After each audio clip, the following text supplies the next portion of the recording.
ನಮಸ್ಕಾರ ರಾಯಚೂರಿನಲ್ಲಿ ನೀವೇನಾದರೂ ನಿಮ್ಮ ಮಕ್ಕಳಿಗೆ ಒಂದು ಉತ್ತಮವಾದ ಶಾಲೆ ನೋಡ್ತಾ ಇದ್ದೀರಾ? ಹಾಗಾದರೆ ಬನ್ನಿ ನಮ್ಮ ರಾಯಚೂರಿನ ಎರಮರಸ್ ಕ್ಯಾಂಪ್ನಲ್ಲಿರುವ CBSEಗೆ ಸಂಯೋಜನೆಯಾಗಿರುವ ಫೆಡರಲ್ ಪಬ್ಲಿಕ್ ಶಾಲೆ CBSE. ಇಲ್ಲಿ 2026 ಮತ್ತು 27ನೇ ಶೈಕ್ಷಣಿಕ ಸಾಲಿನ ಪ್ರವೇಶ ಆರಂಭವಾಗಿದ್ದು. ನಮಸ್ಕಾರ ರಾಯಚೂರು ಜನತೆಗೆ, ನಿಮ್ಮ ವಿಶ್ವಾಸದ ವಾಹನ ಮಳಿಗೆ ಶ್ರೀ ತಿರುಮಲ ಹೋಂಡಾ ಗೋಶಾಲಾ ರಸ್ತೆ ರಾಯಚೂರು. ಇಲ್ಲಿ ನಿಮಗೆ ದೊರೆಯುತ್ತದೆ ಅತ್ಯುತ್ತಮ ಬೈಕ್ ಮತ್ತು ಸ್ಕೂಟರ್ಗಳು ಅತ್ಯಂತ ಕಡಿಮೆ ಬೆಲೆಯಲ್ಲಿ. ಇನ್ನೆಕ್ ತಡ, ಹಿಂದೆ ಭೇಟಿ ನೀಡಿ ಶ್ರೀ ತಿರುಮಲ ಹೋಂಡಾ ಗೋಶಾಲಾ ರಸ್ತೆ ರಾಯಚೂರು. ನಮಸ್ಕಾರ, ನೀವು ನೋಡ್ತಾ ಇದ್ದೀರಾ ಮೆಗಾ ನ್ಯೂಸ್. ಮೊದಲಿಗೆ ಹೆಡ್ಲೈನ್ಸ್. ಮೇ 9ರಂದು ಚಿತ್ರದುರ್ಗದಲ್ಲಿ ಮಾಜಿ ಮುಖ್ಯಮಂತ್ರಿ BS ಯಡಿಯೂರಪ್ಪನವರಿಗೆ ಅಭಿನಂದನಾ ಸಮಾರಂಭ. ಎನ್ ರವಿಕುಮಾರ್. ಮಾದಕ ವಸ್ತುಗಳ ದುಷ್ಪರಿಣಾಮ ಕುರಿತು ಜಾಗೃತಿ ಕಾರ್ಯಕ್ರಮ. ಮಾದಕ ವ್ಯಸನದಿಂದ ಜೀವನ ಬಲಿ. DC ನಿತೀಶ್. ರಾಜ್ಯದಲ್ಲಿರುವ ಸರ್ಕಾರ ಇದ್ದರೂ ಇಲ್ಲದಂತೆ, ದುರಹಂಕಾರದಲ್ಲಿ ಜನರ ಸಮಸ್ಯೆ ಕೇಳುವವರಿಲ್ಲ. ರವಿಕುಮಾರ್ ಟೀಕೆ. ಸರ್ಕಾರಿ ಹುದ್ದೆಗಳ ನೇಮಕಾತಿಯಲ್ಲಿ ಕಲ್ಯಾಣ ಕರ್ನಾಟಕ ಖಾಲಿ ಹುದ್ದೆಗಳಿಗೆ ದೊರೆಯದ ಮುಕ್ತಿ. ಶಶಿಲ್ ನಾಮೋಶಿ. ಜಿಲ್ಲಾ ಸರ್ಕಾರಿ ಆಸ್ಪತ್ರೆಯಲ್ಲಿ ಜಿಲ್ಲಾ ಪಂಚಾಯಿತಿ ಮುಖ್ಯ ಕಾರ್ಯನಿರ್ವಾಹಕ ಅಧಿಕಾರಿ ಈಶ್ವರ್ ಕಾಂದು ಪತ್ನಿಗೆ ಹೆರಿಗೆ ಮಾದರಿಯಾದ CEO. SUCI ಸಂಸ್ಥಾಪನಾ ದಿನಾಚರಣೆ. ದೇಶದ ಬಿಕ್ಕಟ್ಟಿಗೆ ಮಾರ್ಕ್ಸ್ವಾದ ಪರಿಹಾರ. ಎಂ ಶಶಿಧರ್. ST ಪಟ್ಟಿಯಲ್ಲಿ ಇರದ ಜಾತಿಗಳಿಗೆ ಜಾತಿ ಪ್ರಮಾಣ ನೀಡಲು ರವಿಕುಮಾರ್ ಹೇಳಿಕೆ. ರಾಜ್ಯದಾದ್ಯಂತ ಹೋರಾಟ. ರಘುವೀರ್ ನಾಯಕ ಎಚ್ಚರಿಕೆ. ಮಹರ್ಷಿ ವಾಲ್ಮೀಕಿ ವಿಶ್ವವಿದ್ಯಾಲಯ ಸಹಾಯಕ ಪ್ರಾಧ್ಯಾಪಕ ನೇಮಕಾತಿಯಲ್ಲಿ ಅಕ್ರಮ ವ್ಯವಹಾರ. ದೂರು. ರವಿಕುಮಾರ್. ಮತ್ತು ನಗರದಲ್ಲಿ ರಿಂಗ್ ರೋಡ್ ನಿರ್ಮಾಣ ಮಾಡಲು ಆಗ್ರಹಿಸಿ ಮನವಿ.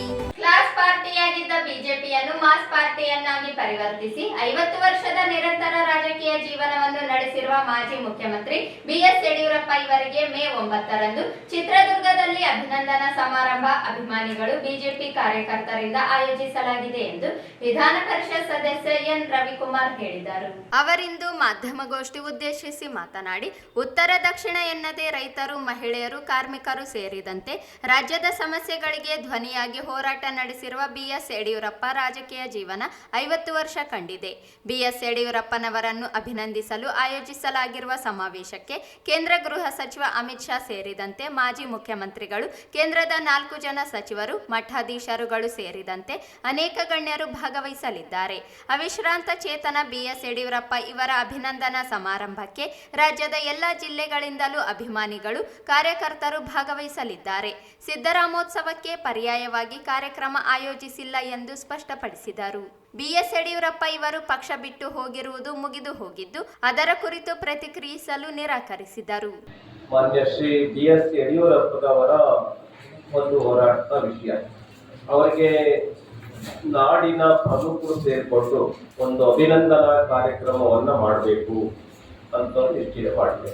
ಬಹುಶಃ ಕರ್ನಾಟಕ ರಾಜ್ಯದಲ್ಲಿ ಆಗಿ ಹೋಗಿರುವಂತ, ಮುಂಬರುವಂತ ಅಂತ ನಾನು ಹೇಳ್ತಾ ಇಲ್ಲ, ಆಗಿ ಹೋಗಿರುವಂತ ಯಾವುದೇ ಮುಖ್ಯಮಂತ್ರಿ ಇಷ್ಟೊಂದು ದೊಡ್ಡ ಮಟ್ಟದಲ್ಲಿ ಪ್ರವಾಸವನ್ನ ಯಾರು ಮಾಡಿಲ್ಲ.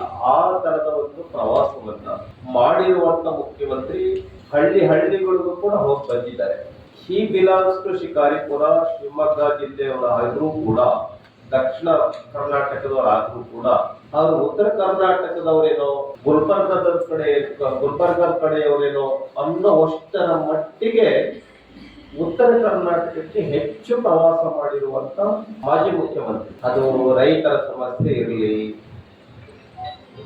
ಮಹಿಳೆಯರ ಸಮಸ್ಯೆ ಇರಲಿ, ದಲಿತರ ಸಮಸ್ಯೆ ಇರಲಿ, ವ್ಯಾಪಾರಿಗಳ ಸಮಸ್ಯೆ ಇರಲಿ, ಅಥವಾ ಉತ್ತರ ಕರ್ನಾಟಕದ ಸಮಸ್ಯೆ ಇರಲಿ, ಎಲ್ಲ ಸಮಸ್ಯೆಗಳ ವಿರುದ್ಧನೂ ಕೂಡ ಅವರು ಹೋರಾಟ ಮಾಡಿದ್ದಾರೆ. ಒಂದ್ ರೀತಿಯಲ್ಲಿ BJP it was not a mass party, it was a class party. Once upon a time, ಒಂದ್ ಕಾಲದಲ್ಲಿ ಬಿಜೆಪಿ ಅನ್ನೋದು ಒಂದು ವರ್ಗದ ಪಕ್ಷ ಆಗಿದೆ, ಯಾವುದೋ ಒಂದು ಸಣ್ಣ ವರ್ಗದ ಪಕ್ಷ. ಅದನ್ನ ಮಾಸ್ ಪಾರ್ಟಿಯನ್ನಾಗಿ ಮಾಡುವಂತವ್ರು ಯಾರಪ್ಪ ಅಂತ ಹೇಳಿದ್ರೆ ನಮ್ಮ BS ಬಗ್ಗೆ. Class party was become mass party. ಇದರಲ್ಲಿ BS ಅವರ ಪಾತ್ರ ಬಹಳ ದೊಡ್ಡದಾಗಿದೆ. ಮಹಿಳೆಯರ ವಿಷಯ ಇರಲಿ, ಭಾಗ್ಯಲಕ್ಷ್ಮಿ ಬಾಂಡ್ ಅನ್ನ ಕೊಡುವಂಥದ್ದು, ರೈತ ವಿದ್ಯಾರ್ಥಿಗಳಿಗೆ ಸಹಾಯ ಮಾಡೋದಿರಲಿ, ಸೈಕಲ್ ಕೊಟ್ಟಿದ್ದಿರಲಿ, ರಸ್ತೆಗಳ ನಿರ್ಮಾಣ ಇರಲಿ, ಮೊದಲನೇ ಬಾರಿಗೆ ಕರ್ನಾಟಕ ರಾಜ್ಯದಲ್ಲಿ ದೀನ ದಲಿತರ ಕಾಲೋನಿಗಳಿಗೆ ಸಿಮೆಂಟ್ ಕಾಂಕ್ರೀಟ್ ರಸ್ತೆ ಮಾಡುವಂಥದ್ದಿರಲಿ, ಎಲ್ಲ ವಿಷಯಗಳಲ್ಲಿ ಒಂದು ಅದ್ಭುತವಾಗಿರ್ತಕ್ಕಂಥ ಆಡಳಿತವನ್ನು ಕೊಟ್ಟಂತವರು ಯಡಿಯೂರಪ್ಪ. ಅವರು ರಾಜಕೀಯಕ್ಕೆ ಪಾದಾರ್ಪಣೆ ಮಾಡಿ 50 ವರ್ಷಗಳು ಸಂವತ್ಸರಗಳು ಸಂದಿವೆ. ಈ ಹಿನ್ನೆಲೆಯಲ್ಲಿ ನಾಡಿನ ಮಠಾಧೀಶರು, ರಾಜಕೀಯ ನಾಯಕರುಗಳು, ಕಾರ್ಯಕರ್ತರು ಈ ತರ ಎಲ್ಲರೂ ಸೇರಿ ಒಂದು ಅಭಿನಂದನಾ ಕಾರ್ಯಕ್ರಮವನ್ನ ಚಿತ್ರದುರ್ಗದಲ್ಲಿ ಮಾಡುವಂಥದ್ದು ನಿಶ್ಚಯ ಆಗಿದೆ. ಈ ಒಂದು ಕಾರ್ಯಕ್ರಮಕ್ಕೆ ನಮ್ಮ ಕೇಂದ್ರದ ಗೃಹ ಮಂತ್ರಿಗಳಾಗಿರ್ತಕ್ಕಂಥ ಅಮಿತ್ ಶಾ ಅವರು ಭಾಗವಹಿಸುವಂತವ್ರು ಇದ್ದಾರೆ. ದೊಡ್ಡ ದೊಡ್ಡ ಸ್ವಾಮೀಜಿಗಳಿಂದ ಹಿಡ್ಕೊಂಡು ಎಲ್ಲ ಡೇಟ್ 9ನೇ ತಾರೀಕು ಮೇ 9ನೇ ತಾರೀಕು ನಡೆಯಲಿದೆ. ಅಮಿತ್ ಶಾ ಜಿ ಅವರ ಭಾಗವಹಿಸುವಂತವರಿದ್ದಾರೆ. ಜಿಲ್ಲಾಧ್ಯಕ್ಷ ವೀರನಗೌಡ ಲೆಕ್ಕಿಹಾಳ ಮಾತನಾಡಿ, ಚಿತ್ರದುರ್ಗದಲ್ಲಿ ಆಯೋಜಿಸಿರುವ ಬಿಎಸ್ ಯಡಿಯೂರಪ್ಪನವರ ಅಭಿನಂದನಾ ಸಮಾವೇಶಕ್ಕೆ ಜಿಲ್ಲೆಯ ಪ್ರತಿ ವಿಧಾನಸಭಾ ಕ್ಷೇತ್ರದಿಂದ 3,000 ಜನ ತೆರಳಲು ಸಿದ್ಧತೆ ಮಾಡಿಕೊಳ್ಳಲಾಗಿದೆ. ಈಗಾಗಲೇ ಪೂರ್ವ ಸಿದ್ಧತಾ ಸಭೆಗಳನ್ನು ನಡೆಸಿ ಕಾರ್ಯಕರ್ತರು ತೆರಳಲು ನಿರ್ಧರಿಸಲಾಗಿದೆ ಎಂದರು. 3,000 ಸಂಖ್ಯೆಯಲ್ಲಿ ಕಾರ್ಯಕರ್ತರು ನಾವು ಈ ಒಂದು ಕಾರ್ಯಕ್ರಮದಲ್ಲಿ ಭಾಗವಹಿಸುವ ತಯಾರಿಯನ್ನ ನಡೆಸಿದ್ದೇವೆ. ಅದರ ಪೂರ್ವ ಸಭೆಯನ್ನು ಕೂಡ ಈಗ ಪ್ರತಿ ಒಂದು ವಿಧಾನಸಭಾ ಕ್ಷೇತ್ರದಲ್ಲಿ ನಾವು ಮಾಡೋರಿದ್ದೇವೆ. ಈ ಒಂದು 9ನೇ ತಾರೀಕು ನಡೀತಕ್ಕಂಥ ಅಭಿಮಾನೋತ್ಸವಕ್ಕೆ ರಾಯಚೂರು ಜಿಲ್ಲೆಯಿಂದ ಸರಿಸುಮಾರು 20,000ಕ್ಕೂ ಹೆಚ್ಚು ಜನ ಆ ಒಂದು ಕಾರ್ಯಕ್ರಮದಲ್ಲಿ ನಾವು ಭಾಗವಹಿಸಲಿದ್ದೇವೆ. ನಮಸ್ಕಾರ.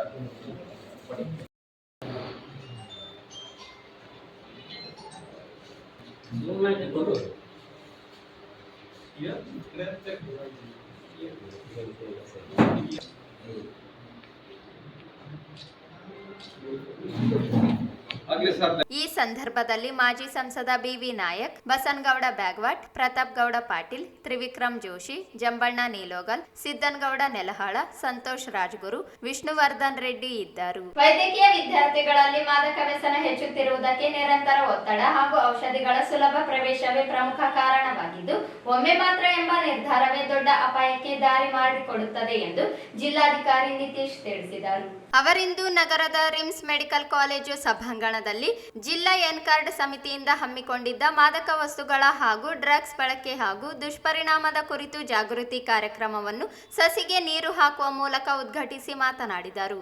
ವೈದ್ಯಕೀಯ ವಿದ್ಯಾರ್ಥಿಗಳು ನಿರಂತರ ಪರೀಕ್ಷೆಗಳು, ದೀರ್ಘಾವಧಿಯ ಆಸ್ಪತ್ರೆ ಕರ್ತವ್ಯಗಳು ಹಾಗೂ ಮಾನಸಿಕ ಒತ್ತಡದಿಂದಾಗಿ ಸುಲಭವಾಗಿ ವ್ಯಸನದ ಬಲೆಗೆ ಸಿಲುಕುವ ಸಾಧ್ಯತೆ ಹೆಚ್ಚಿದೆ ಎಂದು ಹೇಳಿದರು. ಒಂದು ಬಾರಿ ಮಾತ್ರ ಎಂಬ ನಿರ್ಧಾರವೇ ಅಪಾಯದ ಆರಂಭವಾಗಿದ್ದು, ಹೆಚ್ಚಿನ ಸಂದರ್ಭಗಳಲ್ಲಿ ವ್ಯಸನವು ಒಮ್ಮೆ ಮಾತ್ರ ಎಂಬ ಚಿಕ್ಕ ನಿರ್ಧಾರದಿಂದ ಆರಂಭವಾಗುತ್ತದೆ. ಆರಂಭದಲ್ಲಿ ವಿಶ್ರಾಂತಿಗಾಗಿ ತೆಗೆದುಕೊಳ್ಳುವ ಪದಾರ್ಥಗಳು ನಿಧಾನವಾಗಿ ಅವಲಂಬನೆಗೆ ದಾರಿ ಮಾಡಿಕೊಡುತ್ತವೆ ಎಂದು ಎಚ್ಚರಿಸಿದರು. ಜ್ಞಾನ ಇದ್ದರೂ ಅಪಾಯ ತಪ್ಪುವುದಿಲ್ಲ. ವೈದ್ಯಕೀಯ ವಿದ್ಯಾರ್ಥಿಗಳಿಗೆ ಔಷಧಿಗಳ ಬಗ್ಗೆ ತಿಳುವಳಿಕೆ ಇದ್ದರೂ ಅದರಿಂದ ವ್ಯಸನದಿಂದ ರಕ್ಷಣೆ ಸಿಗುವುದಿಲ್ಲ. ನನಗೆ ಗೊತ್ತಿದೆ, ನಾನು ನಿಯಂತ್ರಿಸಬಹುದು ಎಂಬ ಭಾವನೆಯೇ ಅಪಾಯಕ್ಕೆ ಕಾರಣವಾಗುತ್ತದೆ ಎಂದರು. ಮಾದಕ ವ್ಯಸನವು ವಿದ್ಯಾರ್ಥಿಗಳ ಗಮನಶಕ್ತಿ, ಕುಟುಂಬ, ಸ್ನೇಹಿತರ ವಿಶ್ವಾಸ ಹಾಗೂ ವೃತ್ತಿಪರ ಪ್ರತಿಷ್ಠೆಗೆ ಹಾನಿ ಉಂಟು ಮಾಡುತ್ತದೆ. ಇದರಿಂದ ಅವರ ವೈದ್ಯಕೀಯ ಸೇವೆಯ ಗುರಿಯೇ ಹಾಳಾಗುವ ಸಾಧ್ಯತೆ ಇದೆ. ಅದಕ್ಕಾಗಿ ವಿದ್ಯಾರ್ಥಿಗಳು ವ್ಯಸನದಿಂದ ದೂರ ಇರಲು ಕೆಲವು ಮುಖ್ಯ ಅಂಶಗಳ ಬಗ್ಗೆ ನಿಗಾ ವಹಿಸಬೇಕು ಎಂದರು. ತಮ್ಮ ನಡೆ ನುಡಿಗಳು ಸ್ವತಃ ಪರಿಶೀಲಿಸಿಕೊಳ್ಳಬೇಕು. ಸಮಸ್ಯೆಯನ್ನು ಮರೆಮಾಚದೆ ಸ್ನೇಹಿತರು ಅಥವಾ ಶಿಕ್ಷಕರೊಂದಿಗೆ ಹಂಚಿಕೊಳ್ಳಬೇಕು. ವೈದ್ಯಕೀಯ ಹೊರತಾಗಿ ಹವ್ಯಾಸಗಳು, ಕ್ರೀಡೆಗಳಿಗೆ ಸಮಯ ಮೀಸಲಿಡಬೇಕು. ಸಹಪಾಠಿಗಳಲ್ಲಿ ಬದಲಾವಣೆ ಕಂಡರೆ ಗಮನಿಸಿ ಸಹಾಯ ಮಾಡಬೇಕು ಎಂದು ಸಲಹೆ ನೀಡಿದರು. ಇದೇ ವೇಳೆ ಜಿಲ್ಲಾ ಪೊಲೀಸ್ ವರಿಷ್ಠಾಧಿಕಾರಿ ಅರುಣಾಂಶುಗಿರಿ ಮಾತನಾಡಿ, ಡ್ರಗ್ಸ್ ನಿಯಂತ್ರಣಕ್ಕೆ ಸರಬರಾಜು ತಡೆಯುವುದು ಅತ್ಯಂತ ಮುಖ್ಯವಾಗಿದ್ದು, ವೈದ್ಯಕೀಯ ಕ್ಷೇತ್ರದಲ್ಲೇ ಡ್ರಗ್ಸ್ ಬಳಕೆ ಹಾಗೂ ಸರಬರಾಜು ಚೈನ್ ಹೆಚ್ಚುತ್ತಿರುವುದು ಗಂಭೀರ ವಿಷಯ ಎಂದರು. ವೈದ್ಯಕೀಯ ವಿದ್ಯಾರ್ಥಿಗಳು ಮತ್ತು ವೈದ್ಯರು 3 ರೀತಿಯಲ್ಲಿ ಡ್ರಗ್ಸ್ ಸಮಸ್ಯೆಯಲ್ಲಿ ಸಿಲುಕುತ್ತಿರುವುದು ಅತ್ಯಂತ ಅಪಾಯಕಾರಿ ಸಂಗತಿಯಾಗಿದೆ. ಎಂಬಿಬಿಎಸ್ ಸೇರಿದಂತೆ ದೀರ್ಘಾವಧಿಯ ವೈದ್ಯಕೀಯ ಶಿಕ್ಷಣದಲ್ಲಿ ಮಾನಸಿಕ ಮತ್ತು ದೈಹಿಕ ಒತ್ತಡ ಹೆಚ್ಚಿದ್ದು, ಅದನ್ನು ತಗ್ಗಿಸಿಕೊಳ್ಳಲು ಕೆಲವರು ಡ್ರಗ್ಸ್ ಬಳಕೆ ಮಾಡುತ್ತಿರುವುದು ಕಂಡುಬರುತ್ತಿದೆ. ಇದು ಶಿಕ್ಷಣ ಕ್ಷೇತ್ರದಲ್ಲೇ ದುರುಪಯೋಗಕ್ಕೆ ಕಾರಣವಾಗುತ್ತದೆ ಎಂದು ಎಚ್ಚರಿಸಿದರು. ವೈದ್ಯರು ಪ್ಲೆಡರ್ ಆಗುತ್ತಿದ್ದು, ಮಂಗಳೂರು ಸೇರಿದಂತೆ ಕೆಲವು ವೈದ್ಯಕೀಯ ಕೇಂದ್ರಗಳಲ್ಲಿ ನಡೆದ ದಾಳಿಗಳ ವೇಳೆ ವಿದ್ಯಾರ್ಥಿಗಳು, ರೆಸಿಡೆಂಟ್ ವೈದ್ಯರು ಸೇರಿದಂತೆ ಹಲವರು ಡ್ರಗ್ಸ್ ಪ್ರಕರಣಗಳಲ್ಲಿ ಸಿಲುಕಿದ್ದು, 21 ವೈದ್ಯರ ಮೆಡಿಕಲ್ ಲೈಸೆನ್ಸ್ ಅಮಾನತುಗೊಂಡ ಘಟನೆ ಉದಾಹರಣೆಯಾಗಿದೆ ಎಂದು ಹೇಳಿದರು. ಕೋವಿಡ್ ಸಂದರ್ಭದಲ್ಲಿ ಆಂಬ್ಯುಲೆನ್ಸ್ ಹಾಗೂ ವೈದ್ಯರ ವಾಹನಗಳನ್ನು ಬಳಸಿಕೊಂಡು ಡ್ರಗ್ಸ್ ಸಾಗಣೆ ನಡೆದಿರುವ ಪ್ರಕರಣಗಳು ಬೆಳಕಿಗೆ ಬಂದಿವೆ. ವೈದ್ಯರನ್ನು ಯಾರೂ ಅನುಮಾನಿಸುವುದಿಲ್ಲ ಎಂಬ ನಂಬಿಕೆಯನ್ನು ದುರುಪಯೋಗ ಪಡಿಸಿಕೊಳ್ಳಲಾಗುತ್ತಿದೆ ಎಂದು ಹೇಳಿದರು. ಡ್ರಗ್ಸ್ ಸರಬರಾಜು ಸರಪಳಿಯಲ್ಲಿ ವೈದ್ಯರು, ಫಾರ್ಮಸಿಸ್ಟ್, ಕೆಮಿಸ್ಟ್ ಹಾಗೂ ಡ್ರೈವರ್ಗಳ ಭಾಗವಹಿಸುವಿಕೆ ಕಂಡುಬರುತ್ತಿದ್ದು, ಪ್ರತಿಯೊಬ್ಬರೂ ಪಾಲು ಪಡೆದುಕೊಳ್ಳುವ ವ್ಯವಸ್ಥೆ ಇದೆ. ಯಾರು ಕೂಡ ಈ ರೀತಿ ಸರಪಳಿಯ ಭಾಗವಾಗಬಾರದು ಎಂದು ಎಚ್ಚರಿಕೆ ನೀಡಿದರು. ಜಿಲ್ಲೆಯಲ್ಲಿ ಗಾಂಜಾ ಬಳಕೆ ಪ್ರಮುಖವಾಗಿದ್ದು, ಈ ವರ್ಷ ಈಗಾಗಲೇ 93 ಪ್ರಕರಣಗಳು ದಾಖಲೆಯಾಗಿವೆ. ವಿಶೇಷವಾಗಿ ಆಂಧ್ರ ಪ್ರದೇಶದಿಂದ ಸೇಂದಿ ಎಂಬ ಮಾದಕ ವಸ್ತು ಸಾಗಾಣಿಕೆ ಆಗುತ್ತಿರುವುದು ಪತ್ತೆಯಾಗಿದೆ ಎಂದು ಮಾಹಿತಿ ನೀಡಿದರು. ವೈದ್ಯಕೀಯ ವೃತ್ತಿ ಸೇವೆಯ ಮಾರ್ಗವಾಗಿದ್ದು, ಡ್ರಗ್ಸ್ ವ್ಯಸನದಿಂದ ಅದನ್ನು ಹಾಳು ಮಾಡಿಕೊಳ್ಳಬಾರದು. ವೈದ್ಯರು ಸಮಾಜ ಸೇವೆಗೆ ಬಂದವರು, ಈ ಮಾರ್ಗದಿಂದ ತಪ್ಪಬೇಡಿ ಎಂದು ಕರೆ ನೀಡಿದರು. ಯಾವುದೇ ರೋಗಿ ನಿಮ್ಮ ಬಳಿ ಬಂದು ಔಷಧಿಗಳನ್ನು ಬರೆದುಕೊಡಿ ಎಂದು ಕೇಳಿದಾಗ ಅದರ ಬಗ್ಗೆ ಗಮನ ಹರಿಸಿ.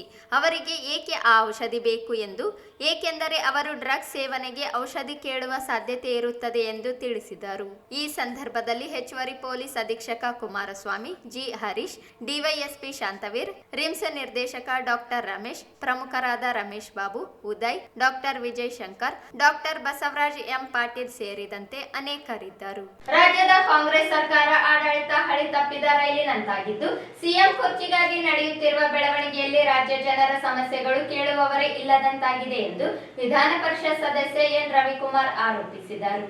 ಅವರಿಂದು ಮಾಧ್ಯಮಗಳೊಂದಿಗೆ ಮಾತನಾಡಿ, ರಾಜ್ಯದಲ್ಲಿ ಸರ್ಕಾರ ಇದ್ದು ಇಲ್ಲದಂತಾಗಿದೆ. ಖಜಾನೆ ಖಾಲಿಯಾಗಿದ್ದು, ಒಂದು ಮಳೆಗೆ ಬೆಂಗಳೂರಿನಲ್ಲಿ 8 ಜನರು ಪ್ರಾಣ ಕಳೆದುಕೊಂಡಿದ್ದಾರೆ. ಐಪಿಎಲ್ ಪಂದ್ಯ ನಡೆಸಲು ಹೋಗಿ 10 ಜನ ಜೀವ ಬಲಿ ಪಡೆಯಲಾಯಿತು. ಕಾನೂನು ಸುವ್ಯವಸ್ಥೆ ಸಂಪೂರ್ಣ ನೆಲಕಚ್ಚಿದ್ದು, ಗೃಹ ಸಚಿವರು ಸಂಬಂಧವೇ ಇಲ್ಲದಂತಿದ್ದಾರೆ. ಬೇಸಿಗೆಯ ಹಿನ್ನೆಲೆಯಲ್ಲಿ ರಾಜ್ಯದ 5,000ಕ್ಕೂ ಅಧಿಕ ಗ್ರಾಮಗಳಲ್ಲಿ ಕುಡಿಯುವ ನೀರಿನ ಸಮಸ್ಯೆ ಎದುರಿಸುತ್ತಿದ್ದಾರೆ. ಆದರೆ ನಿತ್ಯವೂ ಸಿಎಂ ಕುರ್ಚಿ ಚರ್ಚೆಯಲ್ಲಿಯೇ ಸರ್ಕಾರ ಮುಳುಗಿದೆ. ವಾರದಲ್ಲಿ 2 ಬಾರಿ ಡಿಕೆ ಶಿವಕುಮಾರ್ ದೆಹಲಿಯಲ್ಲಿರುತ್ತಿದ್ದು, ಕುರ್ಚಿ ಬದಲಾವಣೆಯಲ್ಲಿಯೇ ಕಾಲಹರಣವಾಗುತ್ತಿದೆ. ಸರ್ಕಾರ ತೊಲಗಿದರೆ ಸಾಕು ಎನ್ನುವ ಮನಸ್ಥಿತಿಗೆ ಜನರು ಬಂದು ನಿಂತಿದ್ದಾರೆ. ಪರಿಶಿಷ್ಟ ಜಾತಿಗಳ ಒಳ ಮೀಸಲು ಸಮಸ್ಯೆ ಪರಿಹರಿಸಿಲ್ಲ. ಸರ್ಕಾರ ಹಂಚಿಕೆ ಮಾಡಿರುವ ಮೀಸಲು ಪ್ರಮಾಣದಿಂದ ಯಾವ ಜಾತಿಯವರು ತೃಪ್ತರಾಗಿಲ್ಲ. ಸಿಎಂ ಅವರೇ ಆಂಜನೇಯ ಮುನಿಯಪ್ಪ ಅವರನ್ನು ಕರೆಯಿಸಿ ಹಾರ ಹಾಕಿಸಿಕೊಂಡಿದ್ದಾರೆ. ಯಾವ ಜಾತಿಯವರು ಸರ್ಕಾರ ನಿರ್ಧಾರವನ್ನು ಸ್ವಾಗತಿಸಿಲ್ಲ. ಹಿಂದುಳಿದ ವರ್ಗಗಳ ಸಮಸ್ಯೆಯು ಪರಿಹಾರ ಒದಗಿಸಿಲ್ಲ. ಇದೊಂದು ದುರಹಂಕಾರಿ ಸರ್ಕಾರವೆಂದು ಟೀಕಿಸಿದರು. ಆದರೆ ಜನರ ಸಂಕಷ್ಟಗಳನ್ನ ಕೇಳೋರಿಲ್ಲ. ಜಿಲ್ಲಾ ಸಚಿವರುಗಳು ಪ್ರವಾಸ ಮಾಡ್ತಾ ಇಲ್ಲ. ಒಂದ್ ರೀತಿ ಖಜಾನೆ ಖಾಲಿಯಾಗಿದೆ. ಬೆಂಗಳೂರಿನಲ್ಲಿ ನಿನ್ನೆ ಒಂದು ಮಳೆಗೆ 7 ಜನ ತೀರ್ಕೊಂಡಿದ್ದಾರೆ. 8 ಜನ ತೀರ್ಕೊಂಡಿದ್ದಾರೆ. ಆಮೇಲೆ 5 ಲಕ್ಷ ರೂಪಾಯಿ ಪರಿಹಾರ ಅಂತ ಕೊಡ್ತಿದ್ದಾರೆ. IPL ಮ್ಯಾಚ್ ನಡೆದಿತ್ತು. IPL ಮ್ಯಾಚ್ ಅಲ್ಲಿ 10 ಜನ ತೀರ್ಕೊಂಡ್ರು. Law and order completely collapsed. ಗೃಹ ಮಂತ್ರಿಗಳು ಇದ್ರೂ ಇದ್ದಂಗಿದ್ದಾರೆ. ನೀರಿನ ಹಾಹಾಕಾರ ಮಿತಿ ಮೀರ್ತಾ ಇದೆ. ಕುಡಿಯಕ್ ನೀರಿಲ್ಲ. ಎಷ್ಟು ಸಾವಿರ ಇದು ಸುಮಾರು 5,000 ಹಳ್ಳಿಗಳಲ್ಲಿ ಕುಡಿಯೋ ನೀರಿಲ್ಲ ಅಂತ ನಾನು ಪೇಪರ್ನಲ್ಲಿ ನೋಡಿದೆ. ಹೀಗೆ ಒಟ್ಟು ಕರ್ನಾಟಕ ಸರ್ಕಾರ ಒಂದ್ ರೀತಿ ಮುಖ್ಯಮಂತ್ರಿಗಳಿಗೆ ಸಂಪೂರ್ಣವಾಗಿ ಆಡಳಿತ ಅಂತಕ್ಕಂಥದ್ದು ಹಳಿ ತಪ್ಪಿದೆ. ಒಂದೇ ಒಂದು ಸಕ್ರಿಯವಾಗಿ ಕಾಣ್ತಾ ಇರೋದೇನಪ್ಪ ಅಂತ ಹೇಳಿದ್ರೆ ಅದು ಮುಖ್ಯಮಂತ್ರಿ ಕುರ್ಚಿಗಾಗಿ ಹೋರಾಟ.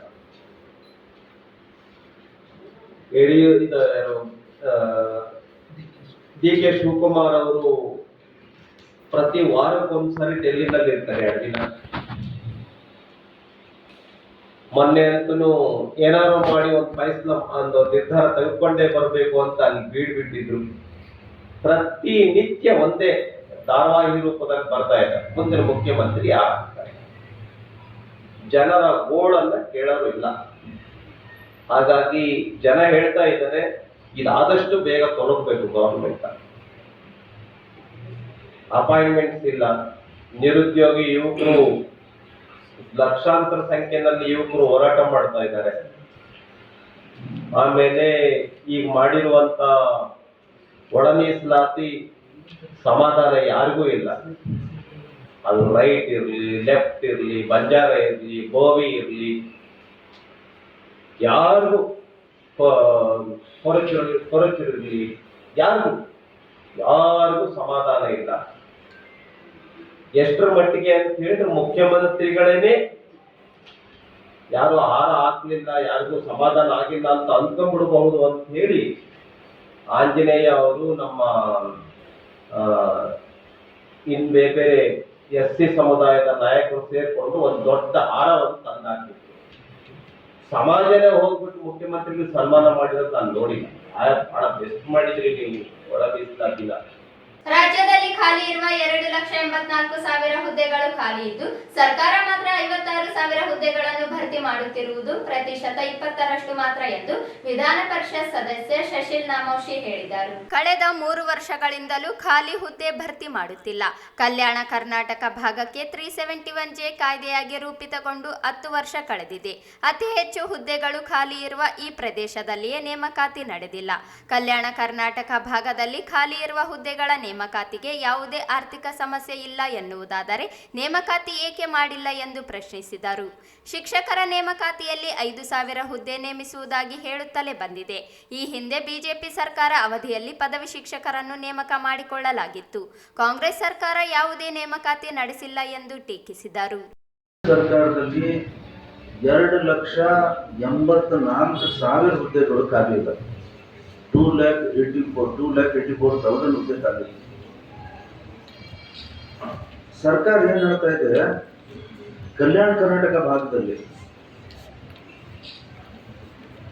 ಆರ್ಟಿಕಲ್ 371J ಪ್ರಕಾರ ಖಾಲಿ ಹುದ್ದೆಗಳನ್ನ ಈ ಭಾಗದಲ್ಲಿ ತುಂಬಿಕೊಳ್ಳಿಕ್ಕೆ ಆರ್ಥಿಕ ಯಾವುದು ನಿರ್ಬಂಧನ ಇಲ್ಲ.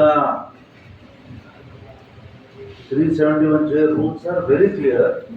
ಯಾವುದೋ ಫೈನಾನ್ಷಿಯಲ್ ಬ್ಯಾನ್ ಇಲ್ಲ ಅಂತ ಹೇಳ್ತಾರೆ. ಬ್ಯಾನ್ ಇಲ್ಲ ಅಂತ ಸಂದರ್ಭದಲ್ಲಿ ನೀವು 3 ವರ್ಷ ಆ ಭಾಗದಲ್ಲಿ ಖಾಲಿ ಇದ್ದಂತ ಹುದ್ದೆಗಳನ್ನ ಅಪಾಯಿಂಟ್ಮೆಂಟ್ ಯಾಕೆ ಮುಂದುವರಿಸಿಲ್ಲ? Is my question. ಇದು ಕೂಡ ಈ ಸರ್ಕಾರ ನಾವು 56,000 ಹುದ್ದೆಗಳನ್ನ 56,432 ಪೋಸ್ಟ್ಗಳನ್ನ ತುಂಬಿಕೊಳ್ಳಿಕ್ಕೆ ನಾವೀಗ ಆದೇಶ ಮಾಡ್ತಾ ಇದ್ದೀವಿ ಅಂತ ಹೇಳ್ತಾರೆ. ಎಷ್ಟಾಯ್ತು ಅದು ಅಂಕಿ ಸಂಖ್ಯೆ ಲೆಕ್ಕ ಹಾಕಿದ್ರೆ ಹಾರ್ಡ್ಲಿ 20%, 18% ಕಡಿಮೆ ಹುದ್ದೆಗಳನ್ನ ನೀವು ಅಪಾಯಿಂಟ್ ಮಾಡ್ತಾ ಇದ್ದೀರಿ. ದೊಡ್ಡ ನಂಬರ್ಸ್ ಇದರಲ್ಲಿ percentage of vacancies are more in Kalyana Karnataka. 80% ಇದರಲ್ಲಿ ಖಾಲಿ ಹುದ್ದೆಗಳನ್ನ ತುಂಬಿಕೊಳ್ಳಿಕ್ಕೆ ನಾವು ಆದೇಶ ಇದೆ ಅಂತ ಹೇಳ್ತಾರೆ. ನಾನು ಸಿದ್ದರಾಮಯ್ಯವ್ರಿಗೆ ಪ್ರಶ್ನೆ ಮಾಡ್ಬೇಕಾಗುತ್ತೆ, ನೀವು ಖಾಲಿ ಹುದ್ದೆಗಳು ಇದ್ದಾವೆ ತುಂಬಿಕೊಳ್ಳ್ರಿ ಅಂತ ಹೇಳಿದೆ ಅಂತ ಹೇಳ್ತೀರಿ. How much have you appointed?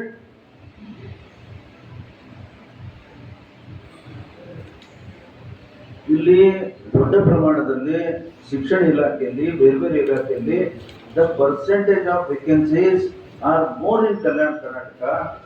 ತಕ್ಷಣ ನೀವು ಸಾಲ್ವ್ ಮಾಡಿದೀವಂತ ತಾವು ಹೇಳ್ತಾ ಇದ್ದೀರಿ. ಇರಲಿ, ವಿತ್ ಆಲ್ ದ ಕಾಂಟ್ರವರ್ಸೀಸ್ ಏನೇ ಇರಲಿ, ನೀವು ಇಮಿಡಿಯೇಟ್ಲಿ ಕಲ್ಯಾಣ ಕರ್ನಾಟಕ ಭಾಗದ ಖಾಲಿ ಹುದ್ದೆಗಳನ್ನ 100% ತುಂಬಲಿಕ್ಕೆ ನೀವು ಕಾರ್ಯಪ್ರವೃತ್ತರಾಗಿ ಇಮಿಡಿಯೇಟ್ಲಿ ಆರ್ಡರ್ ಹೊರಡಿಸಿ ತುಂಬ್ರಿ ಹುದ್ದೆಗಳನ್ನ. ಸರ್ಕಾರಿ ಆಸ್ಪತ್ರೆಯಲ್ಲಿ ಆರ್ಥಿಕವಾಗಿ ದುರ್ಬಲರು ಮಾತ್ರ ಸೇವೆ ಪಡೆಯುತ್ತಾರೆ ಎಂದು ಅಸಡ್ಡೆ ತೋರುವವರಿಗೆ ರಾಯಚೂರು ಜಿಲ್ಲಾ ಪಂಚಾಯತ್ನ ಮುಖ್ಯ ಕಾರ್ಯನಿರ್ವಾಹಕ ಅಧಿಕಾರಿಗಳು ತಮ್ಮ ಪತ್ನಿಯ ಹೆರಿಗೆಯನ್ನು ರಾಯಚೂರು ರಿಮ್ಸ್ ಆಸ್ಪತ್ರೆಯಲ್ಲಿ ಮಾಡಿಸಿ ಕಡುಬಡವರು ಹೆಚ್ಚಿನ ಸಂಖ್ಯೆಯಲ್ಲಿ ಚಿಕಿತ್ಸೆ ಪಡೆಯುವ ತಾಯಿ ಮತ್ತು ಮಕ್ಕಳ ಆಸ್ಪತ್ರೆಯಲ್ಲಿ ಆರೈಕೆ ಪಡೆಯುತ್ತಿದ್ದು ಇವರ ನಡೆಯಿಂದ ಇತರರಿಗೆ ಮಾದರಿಯಾಗಿದ್ದಾರೆ. ನಗರದಲ್ಲಿ ಹಲವಾರು ಖಾಸಗಿ ಆಸ್ಪತ್ರೆಗಳಿದ್ದರೂ ಸಹ ಮನಸ್ಸು ಮಾಡದೆ ಸರ್ಕಾರದ ಆಸ್ಪತ್ರೆಗಳಲ್ಲಿ ಸುಸಜ್ಜಿತ ಹೆರಿಗೆ ಕೊಠಡಿ, ವಾರ್ಡ್, ನುರಿತ ತಜ್ಞ ವೈದ್ಯರ ಸೇವೆ, ನಿಯಮಿತವಾಗಿ ನಿಗಾ ವಹಿಸುವ ಸಿಬ್ಬಂದಿಗಳ ಸೇವೆಯನ್ನು ಪ್ರತಿಯೊಬ್ಬರು ಪಡೆಯಲಿ ಎಂಬ ಸದುದ್ದೇಶದಿಂದ ತಮ್ಮ ಪತ್ನಿಯ ಹೆರಿಗೆಯನ್ನು ರಿಮ್ಸ್ ಆಸ್ಪತ್ರೆಯಲ್ಲಿ ಮಾಡಿಸಿದ್ದು ಗಂಡು ಮಗುವಿಗೆ ಜನನ ನೀಡಿದ್ದಾರೆ. ಪ್ರಸ್ತುತ ಜಿಲ್ಲಾಡಳಿತ, ಜಿಲ್ಲಾ ಪಂಚಾಯತ್ ಅಧೀನದ ನಗರದ ತಾಯಿ ಮಕ್ಕಳ ಆಸ್ಪತ್ರೆಯಲ್ಲಿ ಆರೈಕೆಯಲ್ಲಿದ್ದು ತಾಯಿ ಮಗು ಆರೋಗ್ಯವಾಗಿದ್ದಾರೆ. ಸರ್ಕಾರದಲ್ಲಿ ಕರ್ತವ್ಯ ನಿರ್ವಹಿಸುವ ಉನ್ನತ IAS ಅಧಿಕಾರಿಯು ಸರ್ಕಾರಿ ಆಸ್ಪತ್ರೆಯ ಸೌಲಭ್ಯಗಳ ಬಗ್ಗೆ ಜನಸಾಮಾನ್ಯರಿಗೆ ಹತ್ತಿರವಾಗಿಸುವ ಪ್ರಯತ್ನವಾಗಿದೆ ಎಂಬ ಸಂಗತಿಯು ಜಿಲ್ಲೆಯಲ್ಲಿ ಜನತೆಯಲ್ಲಿ ಸಂಚಲನ ಉಂಟು ಮಾಡಿದೆ. ಮುಖ್ಯ ಕಾರ್ಯನಿರ್ವಾಹಕ ಅಧಿಕಾರಿ ಪತ್ರಿಕೆಗಳೊಂದಿಗೆ ಮಾತನಾಡಿ, ಕರ್ನಾಟಕ ಸರ್ಕಾರವು ಇಂದು ಗ್ರಾಮೀಣ ಪ್ರದೇಶ ಸೇರಿದಂತೆ ಎಲ್ಲ ಸರ್ಕಾರಿ ಆಸ್ಪತ್ರೆಗಳಲ್ಲಿ ತಾಯಿ ಮಗುವಿನ ಆರೈಕೆಗಾಗಿ ನುರಿತ ಹೆರಿಗೆ ತಜ್ಞರು, ಸುಸಜ್ಜಿತ ಹೆರಿಗೆ ಕೊಠಡಿ, ಆಧುನಿಕ ಪರಿಕರಗಳು, ಸೂಕ್ತ ಪ್ರಯೋಗಾಲಯ ಪರೀಕ್ಷೆಗಳು, ಸಕಾಲದಲ್ಲಿ ಔಷಧೋಪಚಾರ, ಪೌಷ್ಟಿಕ ಆಹಾರ ಒದಗಿಸುವುದನ್ನು ಖುದ್ದು ಪರಿಶೀಲನೆಯಲ್ಲಿ ಕಂಡು ಬರುತ್ತಿರುವುದರಿಂದ ಸರ್ಕಾರದ ಸೌಲಭ್ಯಗಳು ಜನಸಾಮಾನ್ಯರು ಪಡೆಯಲಿ ಎಂದು ತಾಯಿ ಮಕ್ಕಳ ಆಸ್ಪತ್ರೆ ಅಥವಾ ರಿಮ್ಸ್ ಆಸ್ಪತ್ರೆಯಲ್ಲಿ ಹೆರಿಗೆ ಮಾಡಿಸುವ ನಿರ್ಧಾರ ಕೈಗೊಂಡಿದ್ದು, ರಿಮ್ಸ್ನಲ್ಲಿ ಹೆರಿಗೆಯಾಗಿದ್ದು ಪ್ರಸ್ತುತ ಮುಂದಿನ ಆರೈಕೆಗೆ ಜಿಲ್ಲಾಡಳಿತ, ಜಿಲ್ಲಾ ಪಂಚಾಯತ್ ಮಾರ್ಗದರ್ಶನದಲ್ಲಿ ಆರೋಗ್ಯ ಮತ್ತು ಕುಟುಂಬ ಕಲ್ಯಾಣ ಇಲಾಖೆಯ ನಿರ್ವಹಣೆಯಲ್ಲಿರುವ ತಾಯಿ ಮಕ್ಕಳ ಆಸ್ಪತ್ರೆಯಲ್ಲಿ ಆರೈಕೆ ಪಡೆಯುತ್ತಿದ್ದಾರೆ. ಇದು ವೈಯಕ್ತಿಕವಾಗಿ ನಮಗೆ ಹೆಮ್ಮೆಯ ವಿಷಯವಾಗಿದೆ ಎಂದಿದ್ದಾರೆ. ಈಗ ಚಿಕ್ಕದೊಂದು ಬ್ರೇಕ್. ನಮಸ್ಕಾರ ರಾಯಚೂರಿನಲ್ಲಿ ನೀವೇನಾದರೂ ನಿಮ್ಮ ಮಕ್ಕಳಿಗೆ ಒಂದು ಉತ್ತಮವಾದ ಶಾಲೆ ನೋಡ್ತಾ ಇದ್ದೀರಾ? ಹಾಗಾದ್ರೆ ಬನ್ನಿ ನಮ್ಮ ರಾಯಚೂರಿನ ಎರಮರಸ್ ಕ್ಯಾಂಪ್ನಲ್ಲಿರುವ CBSEಗೆ ಸಂಯೋಜನೆಯಾಗಿರುವ ಫೆಡರಲ್ ಪಬ್ಲಿಕ್ ಶಾಲೆ CBSE. ಇಲ್ಲಿ 2026 ಮತ್ತು 27ನೇ ಶೈಕ್ಷಣಿಕ ಸಾಲಿನ ಪ್ರವೇಶ ಆರಂಭವಾಗಿದ್ದು, ಈ ಶಾಲೆಯು ಉತ್ತಮವಾದ ವಾತಾವರಣ, ಹಸಿರು ಮತ್ತು ಆರೋಗ್ಯಕರ ವಾತಾವರಣದೊಂದಿಗೆ 9 ಎಕರೆ ಭೂಮಿಯನ್ನ ಹೊಂದಿದೆ. ಶಾಲಾ ಕಟ್ಟಡವು 56,000 ಚದರ ಅಡಿ ವಿಸ್ತೀರ್ಣವನ್ನು ಹೊಂದಿದ್ದು ಮತ್ತು ಪ್ರತಿ ತರಗತಿ ಕೊಠಡಿ ಗಾತ್ರ 26x27 ಅಡಿ ಹೊಂದಿದೆ. ಇಲ್ಲಿ ಸಂಪೂರ್ಣವಾಗಿ ಸುಸಜ್ಜಿತ ಕಂಪ್ಯೂಟರ್ ಲ್ಯಾಬ್ ಮತ್ತು ಸಂಯೋಜಿತ ವಿಜ್ಞಾನ ಪ್ರಯೋಗಾಲಯವನ್ನ ಹೊಂದಿದೆ. ಇಲ್ಲಿ ನಿಧಾನಗತಿಯಲ್ಲಿ ಕಲಿಯುವ ಮಕ್ಕಳಿಗೆ ಪರಿಹಾರ ಕ್ರಮಗಳನ್ನು ತೆಗೆದುಕೊಳ್ಳಲಾಗುತ್ತದೆ. ಶಾಲೆಯ ವಾತಾವರಣದಲ್ಲಿ ಶೈಕ್ಷಣಿಕ ವಾತಾವರಣವನ್ನು ಬೆಳೆಸುವುದು ಮುಖ್ಯ ಉದ್ದೇಶವಾಗಿರುತ್ತದೆ. ಇಲ್ಲಿ ಮಕ್ಕಳಿಗೆ ಅನುಕೂಲವಾಗಲು ಹಾಸ್ಟೆಲ್ ಸೌಲಭ್ಯಗಳನ್ನು ಕೂಡ ನೀಡಲಾಗಿದೆ. ಇಲ್ಲಿ ಮಕ್ಕಳಿಗೆ ವೈಯಕ್ತಿಕ ಮಾರ್ಗದರ್ಶನ ಮತ್ತು ಸಮಾಲೋಚನೆಯನ್ನ ನೀಡಲಾಗುತ್ತದೆ. ಇಲ್ಲಿ ಮಕ್ಕಳಿಗೆ ಉತ್ತಮವಾದ ಯೋಗ, ಕರಾಟೆ, ಸಂಗೀತ ಮತ್ತು ನೃತ್ಯ ಮತ್ತು ಪಠ್ಯೇತರ ಚಟುವಟಿಕೆಗಳ ಬಗ್ಗೆ ಜ್ಞಾನವನ್ನ ನೀಡಲಾಗುತ್ತದೆ. ಇಲ್ಲಿ ತರಬೇತಿ ಪಡೆದ ಅನುಭವಿ ಮತ್ತು ನವೀನ ಅಧ್ಯಾಪಕರು ಇದ್ದಾರೆ. ಹಾಗಾದರೆ ಇಂತಹ ಒಂದು ಉತ್ತಮ ಸೌಲಭ್ಯವನ್ನು ಹೊಂದಿರುವ ಶಾಲೆ ನಮ್ಮ ರಾಯಚೂರಿನಲ್ಲಿ ಇರುವಾಗ ತಡಮಾಡದೆ ತಮ್ಮ ಮಕ್ಕಳ ಪ್ರವೇಶಾತಿಯನ್ನ ಈಗಲೇ ಭೇಟಿ ನೀಡಿ ಪಡೆದುಕೊಳ್ಳಿ.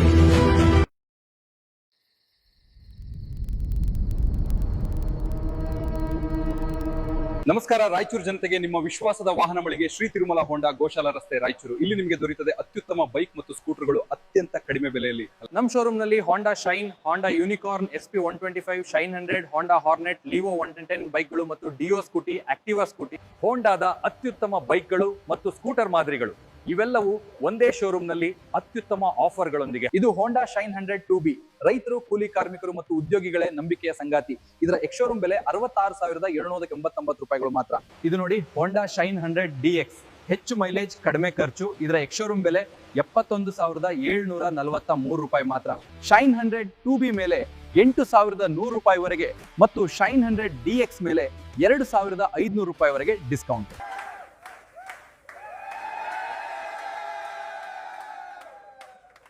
ಇದು ಹೋಂಡಾ SP 160 muscular design, powerful 160cc engine ಮತ್ತು ಸ್ಮೂತ್ ಪರ್ಫಾರ್ಮೆನ್ಸ್ SP 160 ಮೇಲೆ ಈಗ ಭರ್ಜರಿ 10,500 ರೂಪಾಯಿಗಳ ಸ್ಪೆಷಲ್ ಡಿಸ್ಕೌಂಟ್. ಮನೆ ಬಳಕೆಗೂ ದಿನನಿತ್ಯ ಪ್ರಯಾಣಕ್ಕೂ ಹೋಂಡಾ ಆಕ್ಟಿವಾ ನಿಮ್ಮ ಅತ್ಯುತ್ತಮ ಆಯ್ಕೆ. ಸುಲಭ ರೈಡಿಂಗ್, ಉತ್ತಮ ಮೈಲೇಜ್, ಆಕ್ಟಿವಾ ಸ್ಮಾರ್ಟ್ ಕೀ ಮೇಲೆ 3,000 ರೂಪಾಯಿಗಳ ಡಿಸ್ಕೌಂಟ್. ಆಕ್ಟಿವಾ STD ಎಕ್ಸ್-ಶೋರೂಮ್ ಬೆಲೆ 78,128 ಮಾತ್ರ. ಇದು Honda Hornet 2.0 big engine, muscular look ಮತ್ತು ರೋಡ್ ನಲ್ಲಿ ರಾಯಲ್ ಪ್ರೆಸೆನ್ಸ್. ಹಾರ್ನೆಟ್ 2.0 ಮೇಲೆ ಭರ್ಜರಿ 12,500 ರೂಪಾಯಿಗಳು ಸ್ಪೆಷಲ್ ಡಿಸ್ಕೌಂಟ್. ವಾಹನ ಖರೀದಿ ಮಾತ್ರ ಅಲ್ಲ, ಉತ್ತಮ ಸರ್ವಿಸ್ ಕೂಡ ಅಷ್ಟೇ ಮುಖ್ಯ. ಅನುಭವ ಹೊಂದಿದ ಟೆಕ್ನಿಷಿಯನ್ಗಳು, ಜೆನ್ಯುಯಿನ್ ಹೋಂಡಾ ಸ್ಪೇರ್ ಪಾರ್ಟ್ಸ್ ಮತ್ತು ವೇಗವಾದ ಸರ್ವಿಸ್ ಶ್ರೀ ತಿರುಮಲ ಹೋಂಡಾನಲ್ಲಿ ನಿಮಗೆ ಲಭ್ಯ. ಇಲ್ಲಿ ನಿಮಗೆ ಸುಲಭ ಲೋನ್ ಸೌಲಭ್ಯ, ಕಡಿಮೆ ಡೌನ್ ಪೇಮೆಂಟ್, ಕಡಿಮೆ EMI ಮತ್ತು ವೇಗವಾದ ಲೋನ್ ಅಪ್ರೂವಲ್, ಸರಳ ಡಾಕ್ಯುಮೆಂಟ್ಸ್ ಒಂದಿಗೆ ತಕ್ಷಣವೇ ಫೈನಾನ್ಸ್ ಸಿಗ್ತದೆ. ನಿಮ್ಮ ವಾಹನ ಈಗ ನಿಮ್ಮ ಕೈಯಲ್ಲಿ. ಇನ್ನೇಕ್ ತಡ, ಹಿಂದೆ ಭೇಟಿ ನೀಡಿ ಶ್ರೀ ತಿರುಮಲ ಹೋಂಡಾ, ಗೋಶಾಲ ರಸ್ತೆ, ರಾಯಚೂರು. ನಿಮ್ಮ ಸೌಲಭ್ಯಕ್ಕಾಗಿ ನಮ್ಮ ಶಾಖೆಗಳು ಇನ್ನೂ ಹಲವು ಕಡೆಗಳಲ್ಲಿ ಲಭ್ಯ. ಮಾನವಿ, ದೇವದುರ್ಗ, ಸಿರಿವಾರ ಮತ್ತು ಪೋತ್ನಾಲ್ನಲ್ಲಿ ಕೂಡ ಶ್ರೀ ತಿರುಮಲ ಹೋಂಡಾ ಶಾಖೆಗಳು ಸೇವೆಯಲ್ಲಿ ಇವೆ. ಉತ್ತಮ ಬೆಲೆ, ಭರ್ಜರಿ ಆಫರ್ಗಳು ಮತ್ತು ವಿಶ್ವಾಸಾರ್ಹ ಸರ್ವಿಸ್ ಎಲ್ಲವೂ ಒಂದೇ ಕಡೆ. ಹಿಂದೆ ಬುಕ್ ಮಾಡಿ, ಆಫರ್ಗಳನ್ನ ಮಿಸ್ ಮಾಡ್ಕೊಳ್ಬೇಡಿ. ಧನ್ಯವಾದಗಳು. ಬ್ರೇಕ್ನ ನಂತರ ಮೆಗಾ ನ್ಯೂಸ್ಗೆ ಸ್ವಾಗತ. ಜಗತ್ತಿನಾದ್ಯಂತ ಇಂದು ಬಂಡವಾಳಶಾಹಿ ಸಾಮ್ರಾಜ್ಯಶಾಹಿ ದೇಶಗಳಲ್ಲಿ ಆರ್ಥಿಕ ಬಿಕ್ಕಟ್ಟು ತೀವ್ರವಾಗಿದೆ. ಇದರಿಂದ ಹೊರಬರಲು ಸಾಮ್ರಾಜ್ಯಶಾಹಿ ದೇಶಗಳು ತಮ್ಮ ಲಾಭಕ್ಕಾಗಿ ಯುದ್ಧದ ಮೊರೆ ಹೋಗುತ್ತಿವೆ. ಅದರ ಮೂಲಕ ಜನಸಾಮಾನ್ಯರ ಜೀವನವನ್ನು ಕಗ್ಗೊಲೆ ಮಾಡುತ್ತಿವೆ.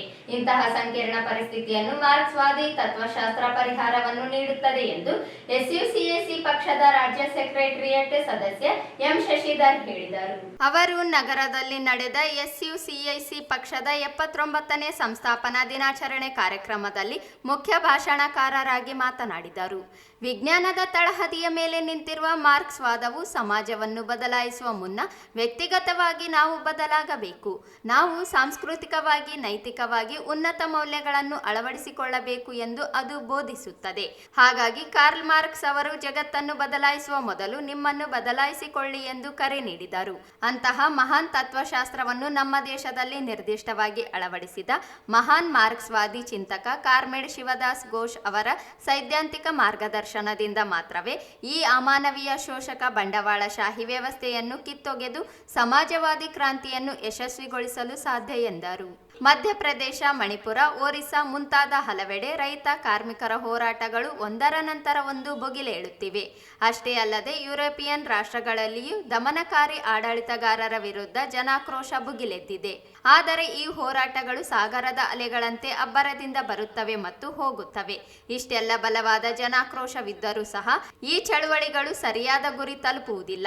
ಇದಕ್ಕೆ ಮುಖ್ಯ ಕಾರಣವೆಂದರೆ ಆ ಹೋರಾಟಗಳನ್ನು ಕ್ರಾಂತಿಯ ಹಾದಿಯಲ್ಲಿ ಮುನ್ನಡೆಸಲು ಬೇಕಾದ ನೈಜ ಕಮ್ಯುನಿಸ್ಟ್ ಪಕ್ಷದ ಕೊರತೆ ಕಾಣುತ್ತಿದೆ. ಕ್ರಾಂತಿಕಾರಿ ಸಿದ್ಧಾಂತ ಮತ್ತು ನಾಯಕತ್ವ ಇಲ್ಲದ ಕಾರಣ ಇಂತಹ ಮಹಾನ್ ಹೋರಾಟಗಳು ದಾರಿ ತಪ್ಪುತ್ತಿವೆ. ಹಾಗಾಗಿ ಈ ಐತಿಹಾಸಿಕ ಘಳಿಗೆಯಲ್ಲಿ ಇಡೀ ಪ್ರಪಂಚದ ಜನತೆಗೆ ದಾರಿದೀಪವಾಗಿರುವುದು ಕಾರ್ಮೆಡ್ ಶಿವದಾಸ್ ಘೋಷ್ ಅವರ ವಿಚಾರಗಳು ಮಾತ್ರ. ಹಾಗಾಗಿ ಬಂಡವಾಳಶಾಹಿ ವಿರೋಧಿ ಸಮಾಜವಾದಿ ಕ್ರಾಂತಿಯೊಂದೇ ಅಂತಿಮ ಪರಿಹಾರ ನೀಡಬಲ್ಲದು ಎಂದು ತಿಳಿಸಿದರು.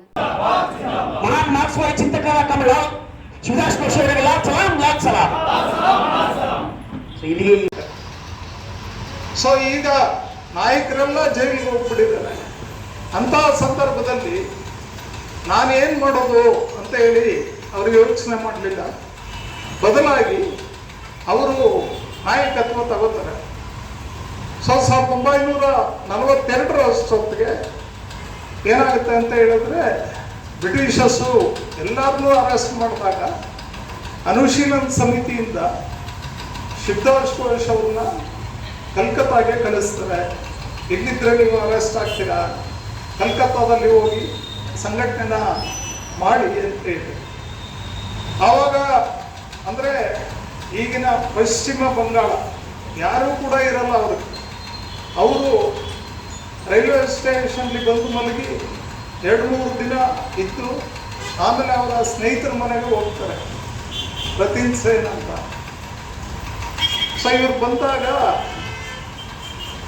ಯಾವ ವಿಷಯಕ್ಕಾಗಿ ಬಂದಿರೋದು ಅಂತ ಹೇಳಿ ಮಾತಾಡುವಾಗ ಅಂತಹ ಸಂದರ್ಭದಲ್ಲಿ ಅವ್ರ ತಂದೆ ಹೇಳ್ತಾರೆ, ಅವನು ನೋಡಿದ್ರೆ 2 ದಿನದಿಂದ ಊಟ ಮಾಡದೇ ಇರೋ ರೀತಿ ಕಾಣಿಸ್ತಾನೆ, ಫಸ್ಟ್ ಅವ್ನು ಊಟ ಕೊಡು, ಆಮೇಲೆ ನೀನು ಚರ್ಚೆ ಮಾಡು ಅಂತ ಹೇಳಿ. ಸೊ ಈ ಒಂದು ರತೀನ್ ಸೇನ್ ಅನ್ನೋರು ಅವರಿಗೆ ಪಶ್ಚಿಮ ಬಂಗಾಳದಲ್ಲಿ ಸಂಘಟನೆ ಬೆಳೆಸೋದಕ್ಕೆ ಹೆಲ್ಪ್ ಮಾಡ್ತಾರೆ, ಸಹಾಯ ಮಾಡ್ತಾರೆ. ಸೊ ಇವರ ಜೊತೆಗೆ ಬಂದಂಥವರು ಧೀರೇನ್ ಶಾ ಅಂತ ಹೇಳಿ ಅವರು ಸಹಾಯ ಮಾಡುತ್ತಾರೆ. ಸೊ ಧೀರೇನ್ ಶಾ ಅವರ ಬೆಂಬಲ ತಗೊಂಡು ಆಮೇಲೆ ಶಿವದಾಸ್ ಘೋಷ್ ಅವರು ಪೊಲೀಸು, ಮಿಲಿಟರಿ ಬೇರೆ ಬೇರೆ ರೀತಿ ಅವರು ಸಂಘಟನೆನ, ಅನುಶೀಲನ ಸಮಿತಿ ಸಂಘಟನೆನ ಪೊಲೀಸು, ಆರ್ಮಿ ಎಲ್ಲದರೊಳಗಡೆ ಮಾಡ್ತಾರೆ. ಸೊ ಆಗ 1942ರಲ್ಲಿ ಬ್ರಿಟಿಷ್ಗೆ ಗೊತ್ತಾಗುತ್ತೆ ಶಿವದಾಸ್ ಘೋಷ್ ಅನ್ನೋಂಥ ವ್ಯಕ್ತಿ ಇಲ್ಲಿ ಬಂದು ರೈತ ಸಂಘಟನೆ. ಜಿಲ್ಲಾ ಕಾರ್ಯದರ್ಶಿ ಡಾಕ್ಟರ್ ಚಂದ್ರಗಿರೀಶ್ ಅಧ್ಯಕ್ಷತೆ ವಹಿಸಿ ಮಾತನಾಡಿ 1948 ಏಪ್ರಿಲ್ 24ರಂದು ಸ್ವತಂತ್ರ ಹೋರಾಟದ ರಾಜಿರಹಿತ ಪಂಥದ ಕ್ರಾಂತಿಕಾರಿ ಹೋರಾಟಗಾರ ಕಾರ್ಮೆಡ್ ಶಿವದಾಸ್ ಘೋಷ್ ಅವರು ಭಾರತದ ನೆಲದಲ್ಲಿ ಏಕೈಕ ನೈಜ ಕಮ್ಯುನಿಸ್ಟ್ ಪಕ್ಷವಾಗಿ ಎಸ್ಯುಸಿಎಸಿಯನ್ನು ಸ್ಥಾಪಿಸಿದರು. ಅಂದಿನ ಕಾಲಘಟ್ಟದಲ್ಲಿ ಇದ್ದ ಸಿಪಿಐ ಸರಿಯಾದ ಕಮ್ಯುನಿಸ್ಟ್ ಹೋರಾಟದ ಹಾದಿಯನ್ನು ಅನುಸರಿಸಲು ವಿಫಲವಾಗಿ ಮುಗ್ಗರಿಸಿತು. ನಂತರ ಸಿಪಿಎಂ ಆಗಿ ವಿಭಜನೆಯಾಯಿತು. ಈಗ ಹಲವಾರು ಗುಂಪುಗಳಾಗಿ ಒಡೆದು ಹೋಗಿದೆ ಎಂದರು. SUCAC ಪಕ್ಷವನ್ನು ಶಿವದಾಸ್ ಘೋಷ್ ಅವರು ಏಕಾಂಗಿಯಾಗಿ ಕೆಲವೇ ಜನ ಸಂಗಾತಿಗಳೊಂದಿಗೆ ಕಾರ್ಮಿಕರ ಮತ್ತು ಶೋಷಿತರ ಅಶೋತ್ತರಗಳಿಗೆ ನೈಜ ಧ್ವನಿಯಾಗಿ ಕಟ್ಟಿ ಬೆಳೆಸಿದರು. ಇಂದು ಅವರ ಚಿಂತನೆಗಳ ಆಧಾರದಲ್ಲಿ ಉನ್ನತ ನೀತಿ ಸಂಸ್ಕೃತಿ ಆಧಾರದ ಮೇಲೆ ಒಂದು ಕುಟುಂಬವಾಗಿ ಪಕ್ಷ ಬೆಳೆಯುತ್ತಿದೆ ಎಂದು ಹೇಳಿದರು. ಏನು ಮತ್ತೆ ಭಾರತದ ನೆಲದಲ್ಲಿ ನಿಜವಾದ ಕಮ್ಯುನಿಸ್ಟ್ ಪಕ್ಷ ಯಾವುದು? ತುಂಬಾ ಸರಳವಾಗಿ ಹೇಳಬೇಕು ಅಂತ ಹೇಳಿದ್ರೆ, ಹೆಗೆಲ್ಲನವರು ವಸ್ತುವಾದ ಅನ್ನೋದನ್ನು ಹುಟ್ಟಾಕಿದ್ರು ಖ್ಯಾತ ತತ್ವಜ್ಞಾನಿಗಳು. ಅದನ್ನ ಅಭಿವೃದ್ಧಿಪಡಿಸಿ ಅದರಲ್ಲಿರುವ ಕೆಲವು ದೋಷಗಳನ್ನು ತೆಗೆದಾಕಿ ಅದನ್ನ ಇನ್ನೂ ಸಂಪತ್ಭರಿತಗೊಳಿಸಿ ಏನ್ ತತ್ವಜ್ಞಾನ ಕೊಟ್ಟರು ಅದಕ್ಕೆ ನಾವು ಮಾರ್ಕ್ಸ್ವಾದ ಅಂತೀವಿ. ಇದಕ್ಕೆ ಇನ್ನೊಂದು ಹೆಸರು ದ್ವಂದ್ವಾತ್ಮಕ ವಸ್ತುವಾದ. ಈ ದ್ವಂದ್ವಾತ್ಮಕ ವಸ್ತುವಾದನ್ನೇ ನಾವು ಮಾರ್ಕ್ಸ್ವಾದ ಅಂತೀವಿ. ಯಾಕಂದ್ರೆ ಅದನ್ನ ಮೊಟ್ಟ ಮೊದಲಿಗೆ ಕೊಟ್ಟಂತವರು ಕಾರ್ಲ್ ಮಾರ್ಕ್ಸ್. ಈ ಮಾರ್ಕ್ಸ್ವಾದನ ಯಾರು ನಂಬುತ್ತಾರೆ ಅವರಿಗೆ ನಾವು ಮಾರ್ಕ್ಸ್ವಾದಿಗಳು ಅಥವಾ ಕಮ್ಯುನಿಸ್ಟರು ಅಂತ ಕರಿತೀವಿ. ಇದು ತಾತ್ಪರ್ಯ, ಇದು ತಾತ್ವಿಕ ತಾತ್ಪರ್ಯ. ಆದ್ರೆ ಮಾರ್ಕ್ಸ್ವಾದ ಒಂದೇ ನಿಜವಾದ ತತ್ವಜ್ಞಾನ, ಅದು ಮಾತ್ರ ಸಮಾಜ ಬದಲಾವಣೆ ಮಾಡೋದಕ್ಕೆ ಯಾಕೆ ಸಾಧ್ಯ? ಇದೆಲ್ಲನೂ ಮಾತಾಡೋದಕ್ಕೆ ಹಲವಾರು ಗಂಟೆಗಳ ಬೇಕಾಗ್ತದೆ. ಅದು ಇನ್ನೊಂದ್ಸರಿ ಬೇಕಿದ್ರೆ ನಾವು ಚರ್ಚೆಯನ್ನು ಸಂಘಟಿಸೋಣ. ಆದ್ರೆ ಮಾರ್ಕ್ಸ್ವಾದ ಕಾರ್ಲ್ ಮಾರ್ಕ್ಸ್ ಮತ್ತು ಫ್ರೆಡರಿಕ್ ಎಂಗೆಲ್ಸ್ ಅವರು ಏನು ಫಸ್ಟ್ಗೆ ಡೆವಲಪ್ ಮಾಡಿದ್ದು, ಅದಾದ ನಂತರ ಬೇರೆ ಬೇರೆ ಅವರ ನಂತರದ ಕಾಲಗಳಲ್ಲಿ ಮಾರ್ಕ್ಸ್ವಾದನ ಸಂಪತ್ಭರಿತಗೊಳಿಸಿದವರು ಲೆನಿನ್ ಅಂಡ್ ಸ್ಟಾಲಿನ್ ರಷ್ಯಾದಲ್ಲಿ, ಚೈನಾದಲ್ಲಿ ಮಾವೋ ಜೆಡಾಂಗ್ ಅವರು, ಮಾವೋ ಸೆತುಂಗ್ ಅವರು, ಅದಾದ ನಂತರ ಭಾರತದಲ್ಲಿ ಬಂದಂತ ಶ್ರೇಷ್ಠ ಮಾರ್ಕ್ಸ್ವಾದಿ ದಾರ್ಶನಿಕರು ತತ್ವಜ್ಞಾನಿಗಳು ಕಮಲ್ ಶಿವದಾಸ್ ಘೋಷ್. ಜಿಲ್ಲಾ ಸಮಿತಿ ಸದಸ್ಯರಾದ ವೀರೇಶ್ ಎನ್ಎಸ್ ಅವರು ಪ್ರಾಸ್ತಾವಿಕವಾಗಿ ಮಾತನಾಡಿದರು. ವೇದಿಕೆ ಮೇಲೆ ಜಿಲ್ಲಾ ಸಮಿತಿ ಸದಸ್ಯ ಚನ್ನಬಸವ ಜಾನೇಕಲ್, ಮಹೇಶ್ ಚೇಕಲಪರ್ವಿ, ರಾಮಣ್ಣ ಎಂ, ಅಣ್ಣಪ್ಪ ಉಪಸ್ಥಿತರಿದ್ದರು. ಪಕ್ಷದ ಸದಸ್ಯರು, ಹಿತೈಷಿಗಳು ಹಾಗೂ ಬೆಂಬಲಿಗರು ಈ ಸಭೆಯಲ್ಲಿ ಭಾಗವಹಿಸಿದ್ದರು. ಬಿಜೆಪಿ ವಿಧಾನ ಪರಿಷತ್ ಸದಸ್ಯ ಎನ್ ರವಿಕುಮಾರ್ ಇವರು ತಳವಾರರಿಗೆ ಎಸ್ಟಿ ಪ್ರಮಾಣ ಪತ್ರ ನೀಡುವಂತೆ ಒತ್ತಾಯಿಸಿದ್ದು, ಯಾವ ಜಾತಿ ತಳವಾರರಿಗೆ ಜಾತಿ ಪ್ರಮಾಣ ಪತ್ರ ನೀಡಬೇಕು ಎಂದು ಹೇಳದೆ ಜನರನ್ನು ದಾರಿ ತಪ್ಪಿಸುತ್ತಿದ್ದಾರೆ ಎಂದು ಹೈದರಾಬಾದ್ ಕರ್ನಾಟಕ ಪ್ರದೇಶ ವಾಲ್ಮೀಕಿ ನಾಯಕ ಸಂಘದ ವಿಭಾಗೀಯ ಕಾರ್ಯದರ್ಶಿ ಎನ್ ರಘುವೀರ್ ನಾಯಕ ಆರೋಪಿಸಿದರು. ಅವರಿಂದು ಮಾಧ್ಯಮಗೋಷ್ಠಿ ಉದ್ದೇಶಿಸಿ ಮಾತನಾಡಿ, ತಳವಾರ ಮತ್ತು ಪರಿವಾರ ಜಾತಿಗಳನ್ನು ಎಸ್ಟಿ ಜಾತಿ ಪಟ್ಟಿಗೆ ಸೇರಿಸಲಾಗಿದೆ. 1991-92ನೇ ಸಾಲಿನಲ್ಲಿ ಪರಿಶಿಷ್ಟ ಪಂಗಡ ಉಪಜಾತಿಗಳಾದ ತಳವಾರ ಪರಿವಾರ ಜಾತಿಗಳು ಪಟ್ಟಿಯಿಂದ ಕೈಬಿಟ್ಟು ಹೋಗಿದ್ದರಿಂದ ಸೇರ್ಪಡೆ ಮಾಡಿದ್ದಾರೆ ಹೊರತು ಬೇರೆ ಜಾತಿಗಳಲ್ಲಿರುವ ತಳವಾರ ಪರಿವಾರ ಜಾತಿ ಜನರನ್ನು ಸೇರ್ಪಡೆ ಮಾಡಿಲ್ಲ. ಸರ್ಕಾರಿ ಅಧಿಸೂಚನೆಯನ್ನು ಸ್ಪಷ್ಟವಾಗಿ ಪರಿಶಿಷ್ಟ ಪಂಗಡ ಉಪಜಾತಿಗಳನ್ನು ಉಲ್ಲೇಖಿಸಿ ನಾಯಕ ಸಮುದಾಯದ ಉಪಜಾತಿಗಳನ್ನು ಕ್ರಮ ಸಂಖ್ಯೆ 38ರಲ್ಲಿ ಸೇರ್ಪಡೆ ಮಾಡಲಾಗಿದೆ. ತಪ್ಪಾಗಿ ಅರ್ಥೈಸಿಕೊಂಡು ಹೇಳಿಕೆ ನೀಡಿರುವುದರಿಂದ ಸಮಾಜಗಳ ಮಧ್ಯೆ ಸಂಘರ್ಷಕ್ಕೆ ಕಾರಣವಾಗಿದೆ. ಕಳೆದ 30 ವರ್ಷಗಳಿಂದ ನಾಯಕ ಸಮುದಾಯ ಉಪಜಾತಿಗಳನ್ನು ಎಸ್ಟಿ ಪಟ್ಟಿಗೆ ಸೇರಿಸುವಂತೆ ನಾಯಕ ಸಮಾಜ ಹೋರಾಟ ಮಾಡುತ್ತಲೇ ಬಂದಿದ್ದರಿಂದ ಬಿಜೆಪಿ ಸರ್ಕಾರ ಅವಧಿಯಲ್ಲಿಯೇ ಸೇರ್ಪಡೆ ಮಾಡಲಾಗಿದೆ. ಇಂತಹ ಗೊಂದಲ ಉಂಟು ಮಾಡುವ ಹೇಳಿಕೆ ನೀಡುವುದನ್ನು ಮುಂದುವರಿಸಿದರೆ ರಾಜ್ಯದಾದ್ಯಂತ ಹೋರಾಟ ನಡೆಸುವುದಾಗಿ ಹೇಳಿದರು. ತಳವಾರರಿಗೆ ಕೊಡಬೇಕಂತ ಹೇಳ್ತಾ ಇದ್ರಲ್ಲ ಪರಿಶಿಷ್ಟ ಪಂಗಡ ಪ್ರಮಾಣ ಪತ್ರ, ಯಾವ ತಳವಾರ ನೀವು ಮೊದಲು ಸ್ಪಷ್ಟಪಡಿಸ್ತೀವಿ. ಬರೀ ನೀವು ಗಾಳಿ ಕೊಂಡು ಹೊಡೆಯಕೈತಿ. ನಿಮ್ಮ ರಾಜಕೀಯ ಲಾಭಕ್ಕೆ ಸಮುದಾಯಗಳ ನಡುವೆ ಸಂಘರ್ಷನ ನಿರ್ಮಾಣ ಮಾಡಕೈತಿ. ಗೆಜೆಟ್ ನೋಟಿಫಿಕೇಶನ್ ಸರಿಯಾಗಿ ಓದ್ಕೊಂಡಿಲ್ಲ, ಅರ್ಥೈಸ್ಕೊಂಡಿಲ್ಲ ಅಂತ ನಮಗ ಅನಿಸ್ತಾ ಇದೆ. ಯಾಕಂತಂದ್ರೆ 1991-92ರಲ್ಲಿ ನಾಯಕ ಸಮುದಾಯ ಎಸ್ಟಿ ಪಟ್ಟಿಗೆ ಸೇರಬೇಕಾದ್ರೆ 2 ಉಪ ಪಂಗಡಗಳು ಹೊರಗುಳ್ಕಂತಾವ, ತಳವಾರ ಮತ್ತು ಪರಿವಾರ. ನಾಯಕ ಸಮುದಾಯಕ್ಕೆ ತಳವಾರ ಮತ್ತು ಪರಿವಾರ ಅನ್ನೋದು ಜಾತಿ, ಬೇರೆ ಸಮುದಾಯಗಳಿಗೆ ಅದೊಂದು ವೃತ್ತಿ. ಅದನ್ನ ಸರಿಯಾಗಿ ಅರ್ಥೈಸ್ಕೊಂಡಿಲ್ಲ. ಯಾಕಂತಂದ್ರೆ ತಳವಾರಿಕೆ ಮಾಡುವವರು ನಾಯಕ ಸಮುದಾಯದಲ್ಲಿ ಮಾತ್ರ ಅಲ್ಲ, ಪರಿಶಿಷ್ಟ ಜಾತಿಯಲ್ಲೂ ಇದ್ದಾರೆ, ಮುಸ್ಲಿಂ ಸಮುದಾಯದಲ್ಲೂ ಇದ್ದಾರೆ, ಕಬ್ಬಲಿಗ ಸಮುದಾಯದಲ್ಲಿಯೂ ಇದ್ದಾರೆ, ಜೊತೆಗೆ ಕುರುಬ ಸಮುದಾಯದಲ್ಲಿಯೂ ಇದ್ದಾರೆ. ಅಂದ್ರೆ ತಳವಾರಿಗೆ ಎಸ್ ಟಿ ಸರ್ಟಿಫಿಕೇಟ್ ಕೊಡ್ರಿ ಅಂತ ಎಲ್ಲರಿಗೂ ಕೊಡಕ್ಕಾಗತ್ತಾ? ಇವರ ತಪ್ಪು ಹೇಳಿಕೆಯಿಂದ ಹಿಂದ ಇರ್ತಕ್ಕಂಥ ಮುಖ್ಯಮಂತ್ರಿಗಳು, ಮಾಜಿ ಮುಖ್ಯಮಂತ್ರಿಗಳು ಬಸವರಾಜ ಬೊಮ್ಮಾಯಿ ಅವರಿಗೆ ಹಿಂದುಳಿದ ವರ್ಗಗಳ ಸಮಾವೇಶದಲ್ಲಿ ಅವರಿಂದ ತಪ್ಪು ಹೇಳಿಸಿ ಇವತ್ತು 15 ಸೀಟುಗಳು ಏನು ಬಿಜೆಪಿಯಲ್ಲಿ ಗೆಲ್ತಾ ಇದ್ವು, ಎಸ್ ಟಿ ಸೀಟುಗಳು ಬಹುಪಾಲು ಬಿಜೆಪಿ ಗೆಲ್ತಾ ಇದ್ವು, ಅಂತವೆಲ್ಲ ಸೋಲಕ ಕಾರಣ ಈ ಎನ್ ರವಿಕುಮಾರ್. ಬಹುಶಃ ಅವ್ರಿಗೇನೋ ಬುದ್ಧಿ ಭ್ರಮಣೆ ಆಗಿದೆ ಅಂತ ಅನಿಸ್ತಾ ಇದೆ. ಅವರ ಈ ಹೇಳಿಕೆಗಳು, ಈ ನಡವಳಿಕೆಗಳನ್ನ ಏನಾದರೂ ತಿದ್ದುಕೊಳ್ಳಿಲ್ಲ ಅಂತಂದ್ರೆ ನಾಯಕ ಸಮುದಾಯ ರಾಜ್ಯಾದ್ಯಂತ ಹೋರಾಟ ಹಮ್ಮಿಕೊಳ್ತೀವಿ ನಾವು. ಒಂದು ವೇಳೆ ನಿಮ್ಮ ಸಮುದಾಯದವರಿಗೆ ಎಸ್ ಟಿ ಪ್ರಮಾಣ ಪತ್ರ ಕೊಡಿಸ್ಬೇಕಾಗಿತ್ತಂದ್ರೆ ಮೊದಲವರಿಗೆ ನ್ಯಾಯಯುತವಾಗಿ ಎಸ್ ಟಿಯಲ್ಲಿ ಸೇರಿಸಿ. ಈ ಸಂದರ್ಭದಲ್ಲಿ ರಾಮು ನಾಯಕ, ರಮೇಶ್ ನಾಯಕ, ಮಹೇಶ್ ನಾಯಕ, ಮಲ್ಲೇಶ್ ನಾಯಕ, ರಾಮಕೃಷ್ಣ ನಾಯಕ ಇದ್ದರು. ಶ್ರೀ ಮಹರ್ಷಿ ವಾಲ್ಮೀಕಿ ವಿಶ್ವವಿದ್ಯಾಲಯದ ಪ್ರಾಧ್ಯಾಪಕ ನೇಮಕಾತಿಯಲ್ಲಿ ನಿಯಮ ಉಲ್ಲಂಘನೆ, ಭ್ರಷ್ಟಾಚಾರ ವ್ಯವಹಾರ ನಡೆಯುತ್ತಿದ್ದು ಶೀಘ್ರದಲ್ಲಿಯೇ ಪೊಲೀಸ್ ಹಾಗೂ ಲೋಕಾಯುಕ್ತರಿಗೆ ದಾಖಲೆಗಳೊಂದಿಗೆ ದೂರು ನೀಡುವುದಾಗಿ ಕರ್ನಾಟಕ ನಾಯಕರ ಒಕ್ಕೂಟದ ಜಿಲ್ಲಾಧ್ಯಕ್ಷ ಡಾಕ್ಟರ್ ರವಿಕುಮಾರ್ ಆರೋಪಿಸಿದರು.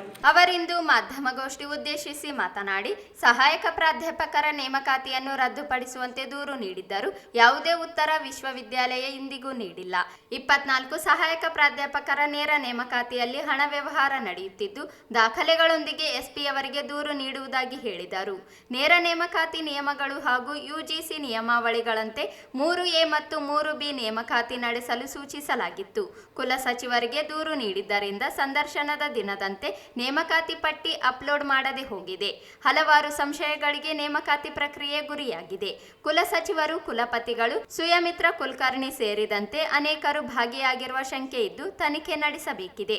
ನೇಮಕಾತಿಯಲ್ಲಿ ಪದವಿ, PhD ಪಡೆದ ಅಭ್ಯರ್ಥಿಗಳನ್ನು ಪರಿಗಣಿಸದೆ ಲಕ್ಷ್ಮೀಕಾಂತ್ ಎಂಬ ಅನರ್ಹನನ್ನು ಭೌತಶಾಸ್ತ್ರ ಸಹಾಯಕ ಪ್ರಾಧ್ಯಾಪಕನಾಗಿ ಪರಿಗಣಿಸಲಾಗಿದೆ. ಆದರೆ ಲಕ್ಷ್ಮೀಕಾಂತ್ ಇನ್ಸ್ಟ್ರೂಮೆಂಟ್ ಕೋರ್ಸ್ ಓದಿದ್ದು ಭೌತಶಾಸ್ತ್ರ ಸಹಾಯಕ ಪ್ರಾಧ್ಯಾಪಕನಾಗಿ ಪರಿಗಣಿಸಲಾಗುತ್ತಿದೆ. ಕಾನೂನು ಬಾಹಿರವಾಗಿ ಹಣ ವ್ಯವಹಾರ ನಡೆಸಿ ನೇಮಕಾತಿ ನಡೆಸಿರುವ ಸಂಶಯಗಳಿವೆ. ಅನುಕೂಲ ಸಿಂಧು ನಿಯಮಗಳನ್ನು ರೂಪಿಸಿ ತಮಗೆ ಬೇಕಾದವರಿಗೆ ಅವಕಾಶ ನೀಡುವ ಹುನ್ನಾರ ನಡೆದಿದ್ದು ಕೂಡಲೇ ನಿಲ್ಲಿಸಬೇಕು. ಇಲ್ಲದೆ ಹೋದರೆ ದೂರು ನೀಡುವುದಾಗಿ ಹೇಳಿದರು. ನಂದು ಸರಿ ಅನ್ನಂಗಿಲ್ಲ, ಅವ್ರದ್ದು ತಪ್ಪನ್ನಂಗಿಲ್ಲ. ನಂದು ಸರಿ ಇದ್ರೆ ಸರಿ ಅಂತ ಕೊಳ್ಳಿ, ತಪ್ಪಿದ್ರೆ ತಪ್ಪಂತ ಕೊಳ್ಳಿ. ಆದ್ರೆ ಸುಮ್ಮನೆ ಮೌನಕ್ಕೆ ಚೆನ್ನಾಗಿರೋದು ಯಾಕೆ ಅನ್ನೋದು ನನಗೆ ಗೊತ್ತಾಗ್ತಾ ಇಲ್ಲ. ನೇಮಕಾತಿ ಪ್ರಕ್ರಿಯೆ ಮಾತ್ರ ಹಂಗೆ ಮಾಡ್ತಾ ಇದ್ದಾರೆ. ಪರಿಶಿಷ್ಟ ಜಾತಿ ಒಳ ಮೀಸಲಾತಿ ಅಳವಡಿಕೆ ಸಂಬಂಧ ಹಾಗೂ ಭ್ರಷ್ಟಾಚಾರ ಕಾರಣ ರಾಯಚೂರಿನ ಆದಿಕವಿ ಶ್ರೀ ಮಹರ್ಷಿ ವಾಲ್ಮೀಕಿ ವಿಶ್ವವಿದ್ಯಾಲಯದ ಸಹಾಯಕ ಪ್ರಾಧ್ಯಾಪಕರ ಹುದ್ದೆಗಳ ನೇಮಕಾತಿ ಅಧಿಸೂಚನೆಯನ್ನು ರದ್ದುಗೊಳಿಸಿ ಹೊಸ ನೇಮಕಾತಿ ಅಧಿಸೂಚನೆ ಹೊರಡಿಸುವಂತೆ ಒತ್ತಾಯಿಸಿ ನಾನು ಸದರಿ ವಿಶ್ವವಿದ್ಯಾಲಯಕ್ಕೆ, ಉನ್ನತ ಶಿಕ್ಷಣ ಇಲಾಖೆಗೂ ಹಾಗೂ ಘನ ಸರ್ಕಾರಕ್ಕೆ ದೂರು ಸಲ್ಲಿಸಿ ನಂತರ ದಿನಾಂಕ 3/2/2026 ಇಲ್ಲಿಯೇ ಸುದ್ದಿಗೋಷ್ಠಿ ಮಾಡಿ ಸಂಬಂಧಪಟ್ಟ ಅಧಿಕಾರಿಗಳ ಗಮನ ಸೆಳೆದಿರುತ್ತೇನೆ. ಆದರೂ ಇಲ್ಲಿಯವರೆಗೆ ಯಾವುದೇ ಸೂಕ್ತ ಕಾನೂನು ಕ್ರಮವಾಗದೆ ಇರುವುದರಿಂದ ಹಾಗೂ ನೇಮಕಾತಿ ಪ್ರಕ್ರಿಯೆಯನ್ನ ಅಕ್ರಮವಾಗಿ ಹಾಗೂ ಕಾನೂನುಬಾಹಿರವಾಗಿ ಹಾಗೆ ಮುಂದುವರಿಸುವುದರಿಂದ ಮತ್ತೊಮ್ಮೆ ಸುದ್ದಿಗೋಷ್ಠಿ ನಡೆಸಿ ನ್ಯಾಯಕ್ಕಾಗಿ ತಮ್ಮ ಮೂಲಕ ಒತ್ತಾಯವನ್ನು ಮಾಡ್ತಾ ಇದ್ದಾರೆ. ಸಂಖ್ಯೆ 2, ರಾಯಚೂರಿನ ಶ್ರೀ ಆದಿಕವಿ ಮಹರ್ಷಿ ವಾಲ್ಮೀಕಿ ವಿಶ್ವವಿದ್ಯಾಲಯದಲ್ಲಿ 24 ಸಹಾಯಕ ಪ್ರಾಧ್ಯಾಪಕರ ನೇರ ನೇಮಕಾತಿ ಪ್ರಕ್ರಿಯೆ ನಡೆಯುತ್ತಿದ್ದು ಇದರಲ್ಲಿ ಭಾರಿ ಪ್ರಮಾಣದ ಹಣಕಾಸಿನ ಅಕ್ರಮ ನಡೆಯುತ್ತಿದೆ ಎಂದು ಆರೋಪಗಳು ಕೇಳಿಬರುತ್ತಿವೆ. ಈ ಹಿಂದೆ ರಾಯಚೂರಿನ ಆದಿಕವಿ ಶ್ರೀ ಮಹರ್ಷಿ ವಾಲ್ಮೀಕಿ ವಿಶ್ವವಿದ್ಯಾಲಯಕ್ಕೆ ಸರ್ಕಾರದಿಂದ ಮಂಜೂರಾಗಿರುವಂತಹ 31 ಬೋಧಕ ಹುದ್ದೆಗಳನ್ನು, ಕಾಯಂ ಬೋಧಕ ಹುದ್ದೆಗಳನ್ನು ನೇರ ನೇಮಕ ಮೂಲಕ ಭರ್ತಿ ಮಾಡಿಕೊಳ್ಳಲು ಷರತ್ತುಗಳನ್ನು ವಿಧಿಸಿ ದಿನಾಂಕ 27/6/2024 ಅನುಮತಿಸಿತ್ತು.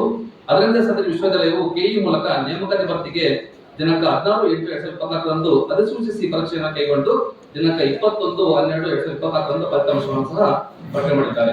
ಸಂಖ್ಯೆ 3, ಇಂದಿನ ಕುಲಪತಿಗಳು ದಿನಾಂಕ 8/11/2024 ತಮ್ಮ ಪೂರ್ಣ ಸೇವಾವಧಿಯನ್ನು ಮುಗಿಸಿ ನಿವೃತ್ತಿ ಹೊಂದುವುದರಿಂದ ನೇಮಕಾತಿ ಪ್ರಕ್ರಿಯೆಯು ಪ್ರಗತಿಯ ಹಂತದಲ್ಲೇ ಕುಂಠಿತಗೊಂಡಿತ್ತು. ಮುಂದುವರೆದು ಹಂಗಾಮಿ ಕುಲಪತಿಗಳಾದ ಸುಮಿತ್ರಾ ಕುಲಕರ್ಣಿ ಅವರು ಅದನ್ನ ಮುಂದುವರ್ಸಕ್ಕೆ ಅವಕಾಶ ಇಲ್ಲ, ಹಾಗಾಗಿ ಅದನ್ನ ಅಷ್ಟೇ ಸ್ಟಾಪ್ ಮಾಡಿದ್ರು. ದಿನಾಂಕ 5/7/2025 ಸದರಿ ವಿಶ್ವವಿದ್ಯಾಲಯಕ್ಕೆ ಪೂರ್ಣ ಪ್ರಮಾಣದ ಕುಲಪತಿಗಳು ಪೂರ್ಣ ಪ್ರಮಾಣದ ಅಧಿಕಾರ ವಹಿಸಿಕೊಂಡು ನೇಮಕಾತಿ ಪ್ರಕ್ರಿಯೆಯನ್ನು ಮುಂದುವರಿಸಿಕೊಂಡು ಹೋಗಲು ಸರ್ಕಾರಕ್ಕೆ ಪತ್ರ ಮುಖೇನ ದಿನಾಂಕ 9/9/2025 ಕೇಳಲಾಗಿ ಸರ್ಕಾರವು ದಿನಾಂಕ 16/10/2025 ಮಂಜೂರಾಗಿರುವ ನೇರ ನೇಮಕಾತಿ ಹುದ್ದೆಗಳ ಪ್ರಕ್ರಿಯೆಯನ್ನು ಪೂರ್ಣಗೊಳಿಸಲು ಅನುಮತಿಸಿದೆ. ಕರ್ನಾಟಕ ಸರ್ಕಾರ ಉನ್ನತ ಶಿಕ್ಷಣ ಇಲಾಖೆಯು ದಿನಾಂಕ 18/2/2026 ರಾಯಚೂರಿನ ಶ್ರೀ ಆದಿಕವಿ ಮಹರ್ಷಿ ವಾಲ್ಮೀಕಿ ವಿಶ್ವವಿದ್ಯಾಲಯ ಈ ಸಂದರ್ಭದಲ್ಲಿ ಜಾನ್ಸನ್, ಅಂಜಿಬಾಬು, ಕೆ ಶಂಭುನಾಥ್, ಪ್ರಭಾಕರ್ ಇದ್ದರು. ರಾಯಚೂರು ನಗರದಲ್ಲಿ ಹೆಚ್ಚುತ್ತಿರುವ ಸಂಚಾರ ದಟ್ಟಣೆ ಸಮಸ್ಯೆ ನಿವಾರಣೆಗೆ ರಿಂಗ್ ರೋಡ್ ನಿರ್ಮಾಣಕ್ಕೆ ಕ್ರಮ ಕೈಗೊಳ್ಳುವಂತೆ ಸಮಾಜ ಸೇವಕ ಬಾಬುರಾವ್ ಅವರು ಜಿಲ್ಲಾಧಿಕಾರಿಗಳಿಗೆ ಮನವಿ ಸಲ್ಲಿಸಿದರು.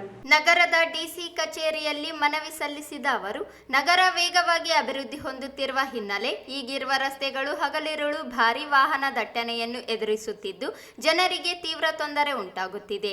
ವಿಶೇಷವಾಗಿ ಶಕ್ತಿನಗರದಿಂದ ನವೋದಯ ಮೆಡಿಕಲ್ ಕಾಲೇಜು ವರೆಗಿನ NH 167 ರಸ್ತೆ ಅಪಾಯಕಾರಿ ಸ್ಥಿತಿಗೆ ತಲುಪಿದ್ದು, ಕಳೆದ 3-4 ವರ್ಷಗಳಲ್ಲಿ 800ಕ್ಕೂ ಅಧಿಕ ಮಂದಿ ಬಲಿಯಾದ ಘಟನೆಗಳು ಆತಂಕ ಹುಟ್ಟಿಸಿವೆ ಎಂದರು. ಇತ್ತೀಚೆಗೆ 18 ವರ್ಷದ ಯುವಕನೊಬ್ಬ ನಡು ರಸ್ತೆಯಲ್ಲೇ ದಾರುಣವಾಗಿ ಮೃತಪಟ್ಟ ಘಟನೆ ಈ ರಸ್ತೆಯ ದುರಸ್ತಿಯನ್ನು ಮತ್ತೊಮ್ಮೆ ಹೊರಹಾಕಿದೆ. ಈ ಹಿನ್ನೆಲೆಯಲ್ಲಿ ನಗರ ಹೊರವಲಯದಲ್ಲಿ 4 ದಿಕ್ಕುಗಳನ್ನು ಸಂಪರ್ಕಿಸುವ ಸುಸಜ್ಜಿತ ರಿಂಗ್ ರೋಡ್ ನಿರ್ಮಾಣವೇ ಶಾಶ್ವತ ಪರಿಹಾರವಾಗಿದ್ದು, ಆದ್ದರಿಂದ ಸಂಬಂಧಿತ ಇಲಾಖೆ ತಕ್ಷಣ ಕ್ರಮ ಕೈಗೊಂಡು ರಿಂಗ್ ರೋಡ್ ನಿರ್ಮಾಣ ಮಾಡಿ ನಗರದ ಬಹುಕಾಲದ ಕನಸನ್ನು ನನಸು ಮಾಡಬೇಕು ಎಂದು ಮನವಿ ಮಾಡಿದರು. ಆದಷ್ಟು ಬೇಗನೆ ರಿಂಗ್ ರೋಡ್ ನಿರ್ಮಿಸಿ ನಗರದ ಬಹುದಿನಗಳ ಕನಸನ್ನು ನನಸು ಮಾಡುತ್ತಾರೆಂದು ಸಮಸ್ತ ರಾಯಚೂರು ನಾಗರಿಕರ ಪರವಾಗಿ ಈ ಮನವಿಯನ್ನು ಅರ್ಪಿಸುತ್ತಿದ್ದೇವೆ. ನಮ್ಮ ಮನವಿಗೆ ಸ್ಪಂದಿಸುತ್ತಾರೆಂಬ ಆಶಾಭಾವನೆಯೊಂದಿಗೆ ಧನ್ಯವಾದಗಳೊಂದಿಗೆ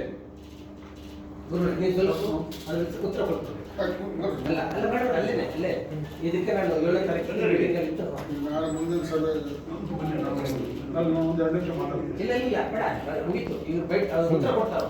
ನಾನು ಇದನ್ನು ಇವ್ರ ಅರ್ಜಿಯನ್ನು ಮಂಡಿಸ್ತೀನಿ ಅಂತ ನಾನು ಈಗ ಬಂದ್ಬಿಟ್ರಿ ಇಲ್ಲಿ ಕುತ್ಕೊಂಡು ಡಿಸ್ಕಷನ್ ಮಾಡಿ